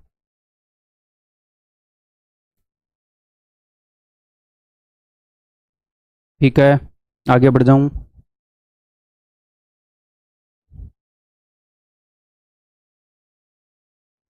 A cuboid has dimensions 8 centimeter, 10 centimeter, 12 centimeter. It is cut into small cubes of side 2 centimeter. अब की बार इसने क्या किया? इसको स्मॉल क्यूब्स में बांटा है जिनकी साइड 2 सेंटीमीटर है। ठीक है, तो देखो 8 10 12 वाला है।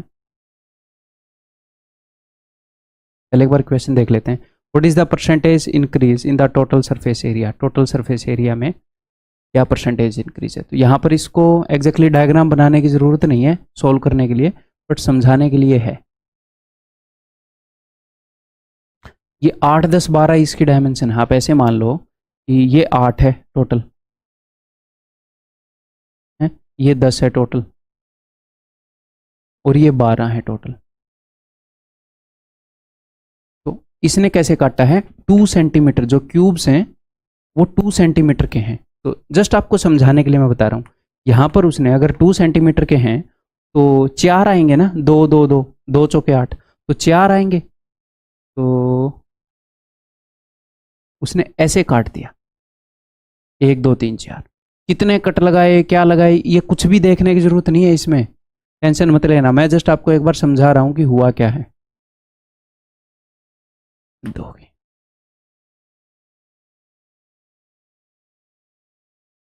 यहां पर 10 है टोटल लंबाई, तो उसने 2 2 सेंटीमीटर के, यानी कि 5 क्यूब्स यहां पर आ जाएंगे। ठीक है जी, तो 5 क्यूब्स कैसे बनाऊं? अब ये भी मुश्किल ही है। 1 2 3 4 और 5, 1 अंदाजा बनेगा, बट ठीक है भाई, ओके। और यहाँ पर 6 हिस्सों में बांट दिया उसने। ठीक है भाई, हम भी बांट देंगे इस डायमेंशन को। अब इसको मैं 3 हिस्सों में बांट दूंगा, यानी कि 2 कट लगा दूंगा। ये लो, ये लो।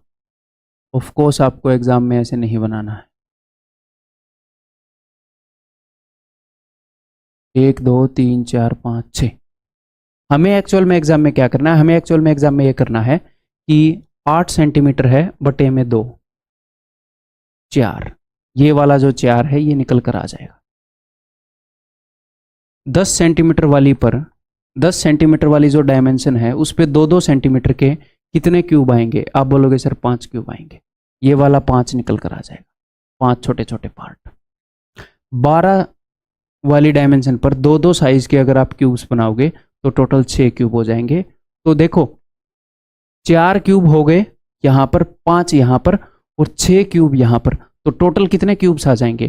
तो 5 चौके 20 सिक्के 120 स्मॉल क्यूब्स। तो हम ऐसे करेंगे एक्चुअल में एग्जाम में, हुआ क्या है वो मैंने आपको यहाँ पर डिस्प्ले किया है। ठीक है, ओके। 120 छोटे छोटे क्यूब हैं जिनकी डायमेंशन है 2 बाई 2 बाई 2, तो उनका सरफेस एरिया निकाल देंगे। नया सरफेस एरिया क्या है तो अभी बता देते हैं। एक छोटे क्यूब का सरफेस एरिया क्या होगा? सर एक क्यूब का एरिया होता है 6a², 6 इंटू साइड का स्क्वायर, तो 6 इंटू में 2 का स्क्वायर 4, एक छोटे क्यूब का ये है। लेकिन ऐसे ऐसे 120 क्यूब हैं सर, तो ये लो गुणा में 120, तो ये सारे क्यूब्स का मिला के सरफेस एरिया है। एक क्यूब का मैंने यहाँ पर निकाल लिया 6a², 120 का है सारे क्यूब का मिला के। और पहले कितना था सरफेस एरिया बड़े से क्यूबॉइड का, अभी निकाल देते हैं। 2 into LB into BH into HL,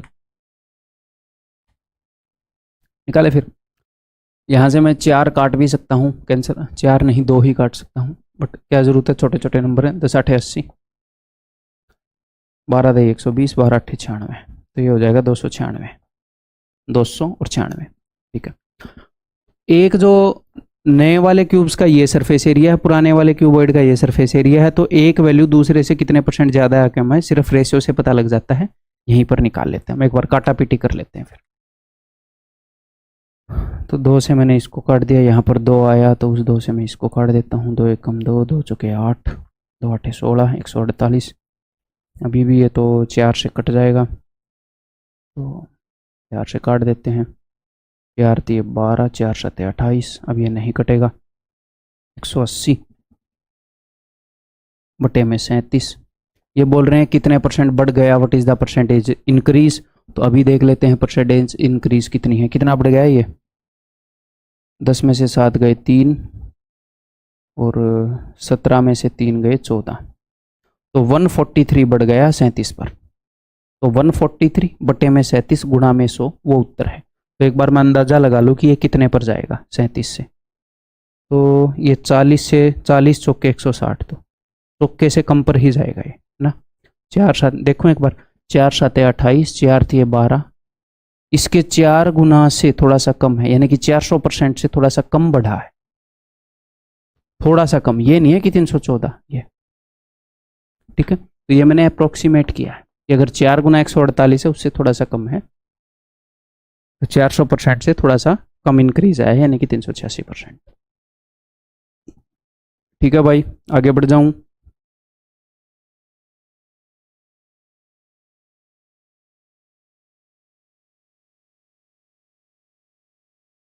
Identical cubes of largest possible size are cut from a solid cuboid of size this. What is the total surface area of the small cubes taken together? मज़ा आएगा, आपकी understanding check करेंगे यहाँ पर। Time देना इस question को, ना निकले तो टाइम देकर खुद निकालना। ये बोल रहा है कि लार्जेस्ट पॉसिबल साइज के क्यूब काटे हैं आइडेंटिकल। ये नहीं है कि एक क्यूब बड़ा है एक क्यूब छोटा, एक बड़ा सा क्यूबॉइड है, उसको काट पीट कर क्यूब्स बनाए हैं, और जितने भी क्यूब हैं सारे आइडेंटिकल हैं, यानी कि उन सब की साइड सेम है। और लार्जेस्ट पॉसिबल काटने को तो मैं आपको एक पनीर का टुकड़ा दूं और आप ऐसे बिल्कुल छोटे छोटे में काट दोगे, फिर एक और बंदा आएगा माइक्रोस्कोप लेके, वो बोलेगा मैं तो और छोटे काट दूंगा, ये देखो आइडेंटिकल। तो जितने बड़े पॉसिबल हो सकते हैं उसकी तो एक लिमिट ही होगी। इतना सा पनीर का टुकड़ा है तो इतना बड़ा क्यूब तो काट नहीं सकते, कुछ तो होगा अपर लिमिट। कैसे? मैक्सिमम पॉसिबल साइज के क्यूब्स में अगर तोड़ेंगे तो कैसे? अंडरस्टैंडिंग बताता हूँ मैं, डायरेक्टली आपको क्वेश्चन नहीं बताऊंगा कि ये लो ऐसे हो जाएगा। अगर कोई ऐसा बच्चा है जिससे नहीं हुआ तो देखो, दिमाग लगाना। ये अपना क्यूबॉइड है, ठीक है, 65 क्यूबॉइड ही बना लेते हैं। ये अपना क्यूबॉइड है,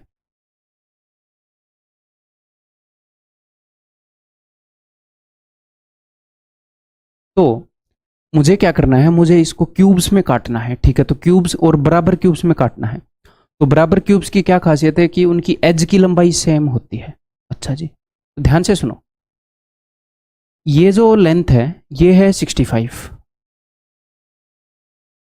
तो मैं 65 को कुछ टुकड़ों में तोड़ूंगा, है, और मैं जितने भी टुकड़ों में तोड़ूंगा जो भी आएगी लंबाई, मान लो मैं इसको 3 टुकड़ों में तोड़ दूं, 4 में तोड़ दूं, 5 में तोड़ दूं, जितने में भी तोड़ दूं, तो जो भी लंबाई आएगी वो लंबाई होगी किसकी, क्यूब की। तो 65 को मैं कुछ टुकड़ों में तोड़ूंगा और जो भी एक टुकड़े का साइज होएगा वो क्यूब की एक एज होएगी। और ऐसे ही मुझे तोड़ना है 39 को, और ऐसे ही मुझे तोड़ना है 26 को। अब मैं आपको इसे दूसरे नजरिए से दिखाता हूं कि यहां पर जो भी क्यूब की साइड है, क्यूब की जो भी साइड है, क्यूब की तीनों साइड बराबर होती हैं, लेंथ ब्रेड्थ और हाइट, ठीक है। तो जो भी क्यूब की एज है वो एक छोटा सा फैक्टर है 65 का, यानी कि उसका मल्टीपल है 65। वो 65 के अंदर ही आती है, कितनी बार आती है मुझे नहीं पता। और जो क्यूब की दूसरी एज है, यानी कि ये लेंथ मान लो, ये ब्रेड्थ मान लो, वो 39 के अंदर आती है एज। वैसे एज तो क्यूब की सेम ही होती है। तो क्यूब की जो भी एज है उसका मल्टीपल 65 भी है, उसका मल्टीपल 39 भी है, उसका मल्टीपल 26 भी है। एक और वे में बताऊं, भाई 65 का कुछ ना कुछ टुकड़ा ही होएगा ना, जो जो भी क्यूब की एज होएगी। तो 65 का कोई ना कोई फैक्टर होएगा, 3 से भाग करूँ, 4 से भाग करूँ, 5 से भाग करूँ, वो 39 का भी कुछ ना कुछ फैक्टर होएगा, वो 26 का भी कुछ ना कुछ फैक्टर होएगा। इन तीनों का फैक्टर है, वो कॉमन फैक्टर है, क्योंकि 3 है, तीनों का कॉमन फैक्टर है। और लार्जेस्ट साइड चाहिए पॉसिबल, लार्जेस्ट पॉसिबल साइज चाहिए क्यूब का, तो हाईएस्ट कॉमन फैक्टर। तो जो क्यूब की साइड होएगी, क्यूब की जो एज की लंबाई होएगी वो होएगी HCF of highest common factor of 65, 39 and 26।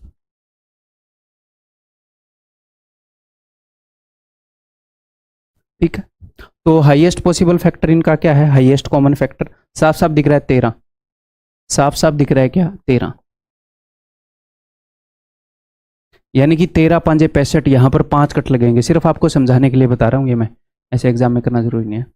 1 2, यानी कि 5 पार्ट्स बनेंगे, 3 4 5 ऐसे। यहां पर 3 पार्ट्स बनेंगे टोटल ऐसे, और यहां पर 2 पार्ट बनेंगे टोटल ऐसे। 13 दूनी 26। समझ में आ गई बात। 13 5 65, 13 3 39, 13 दूनी 26, 13 साइज बनेगा क्यूब का, क्यूब की एज का। ठीक है। अब ध्यान से देखो, हम एग्जाम में इसे कैसे करेंगे, हम एग्जाम में इसे ऐसे करेंगे, हम ये देखेंगे कि 65,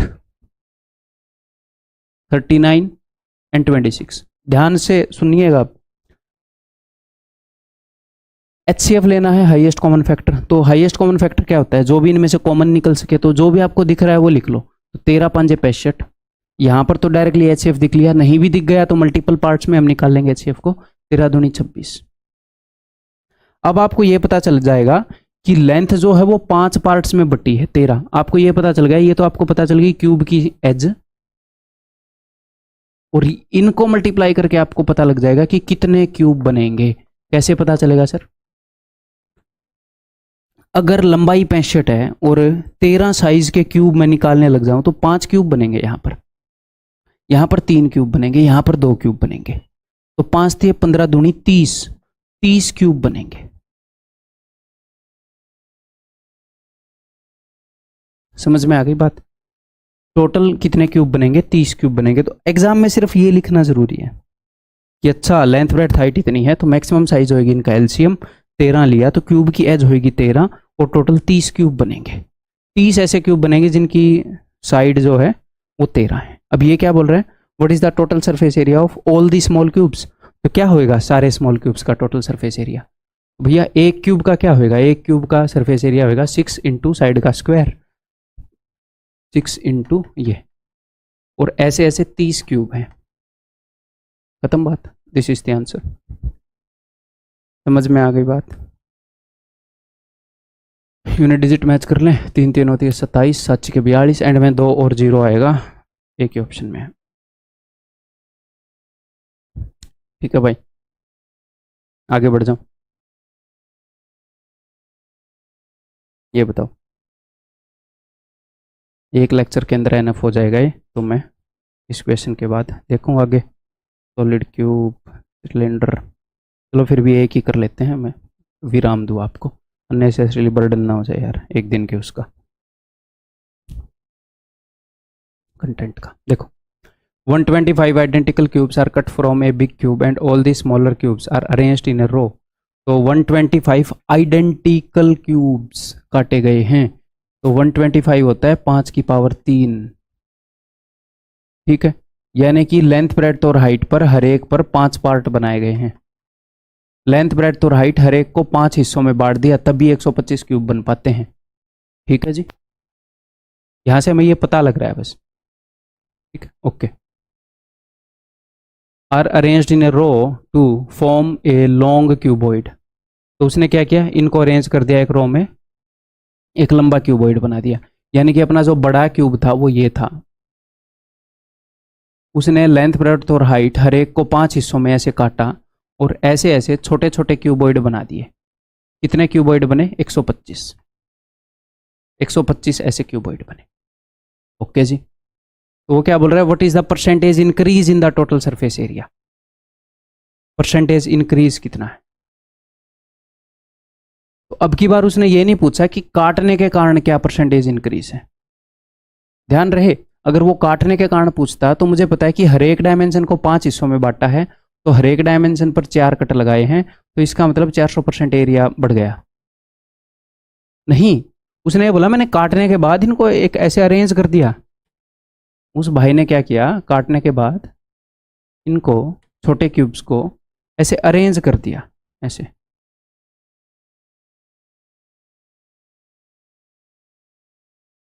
ऐसे लंबाई में। ये डायग्राम थोड़ा सा उस तरीके से बनाना चाह रहा हूँ मैं जो आपको समझ में आ जाए।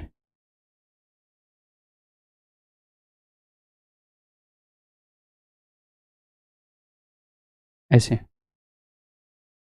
जो कि क्वेश्चन हमने पहले किए हैं, उसने ऐसे 125 क्यूब्स को कर दिया। तो अब मैं क्या करूँगा, मुझे सिर्फ परसेंटेज इंक्रीज और डिक्रीज बताना है, यानी कि मुझे सिर्फ रेशियो चाहिए। तो मैंने ये मान लिया कि बड़े क्यूब की साइड है 5 यूनिट, तो छोटे क्यूब की साइड क्या हो जाएगी, 1 यूनिट। ये क्या हो जाएगी, 1 यूनिट, क्योंकि लेंथ ब्रेड्थ और हाइट हर एक चीज को 1/5 कर दिया गया है। ठीक है सर, तो अब मैं देखूंगा कि इसका जो सरफेस एरिया था और ये जो शेप बनी है, इसका जो सरफेस एरिया है कितना परसेंटेज इंक्रीज हुआ है। तो ये मैंने आपको कैसे बताया है कि टोटल 125 क्यूब पड़े हैं यहाँ पर। टोटल कितने क्यूब पड़े हैं, टोटल 125 क्यूब पड़े हैं यहाँ पर। ठीक है, हर एक क्यूब के 4 फेस विजिबल हैं, हर एक क्यूब के 4 फेस विजिबल हैं। जो स्टार्टिंग और एंड वाला है, जो स्टार्टिंग और एंड वाला है, उसी के सिर्फ 2 एक्स्ट्रा फेस विजिबल है। ये हमने पहले किया है, उसका ये वाला और एंड वाले का ये वाला एक्स्ट्रा फेस। अदरवाइज हर एक क्यूब के 4 ही फेस विजिबल होते हैं। तो टोटल कितने फेस विजिबल हो गए, 125 क्यूब हैं, हर एक के 4 फेस विजिबल हैं, प्लस में स्टार्टिंग और एंड वाले के 2 फेस और विजिबल हैं। तो 125 इंटू 4 500, 502 फेसिस विजिबल हैं हमें जब हमने ये शेप बनाई तो। ठीक है सर, और हर एक फेस का एरिया है भाई साहब, क्योंकि इसकी साइड तो 1 है, 1 इंटू 1, ऐसे ऐसे 502 फेसिस हैं। तो टोटल सरफेस एरिया ये है इस फिगर का, और इस फिगर का टोटल सरफेस एरिया कितना था, ये एक क्यूब है 6 इंटू ए स्क्वायर, तो 6 इंटू 5 का स्क्वायर 25। अब ये उत्तर आ जाएगा, ये नए वाली इस शेप का एरिया है, ये पहले वाले क्यूब का एरिया है। काट पीट दें, किससे कटेगा ये, बस मतलब 2 से कटेगा है ना। फिर कितने परसेंटेज इंक्रीज है देख लेते हैं, 2 3 6, बिकॉज नीचे 25 है तो मैं गुणा में 100 करूँगा, वो इजी रहेगा। तो क्या 251 है ना।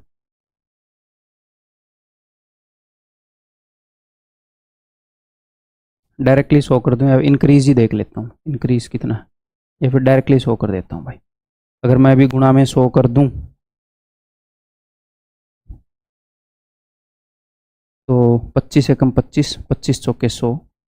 तो ये डायरेक्टली परसेंटेज में उत्तर आएगा, फ्रैक्शन में नहीं, परसेंटेज में। और ये ऊपर वाली वैल्यू नीचे वाले के कितने परसेंट है, कितने परसेंट बढ़ गया नहीं आएगा, कितने परसेंट है आएगा। मैंने इंक्रीज तो देखा ही नहीं कितना है, तो सर आप कैसे देखोगे, मैं इसमें से 100 घटाऊंगा, डायरेक्टली परसेंटेज में उत्तर आ रहा है। अब तो ये कटेगा 3 से, ये तो कटेगा नहीं। 4 एकम 4 और 25 चौके 100 होता है, तो 1004 बटे में 3 इज इक्वल टू 3 3 9 1, 3 3 9, 3 चौके 12।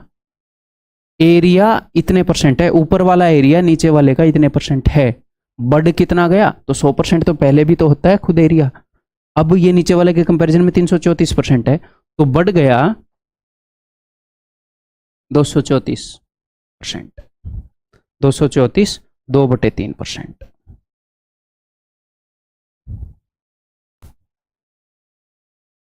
ठीक है भाई, क्लियर है। तो मैं इस क्लास को यहीं पर ख़त्म करता हूँ, ज़रूरत से ज़्यादा लंबी हो जाएगी, नहीं तो अगली क्लास के अंदर मिलता हूँ आपसे। ठीक है, बाय बाय, टेक केयर।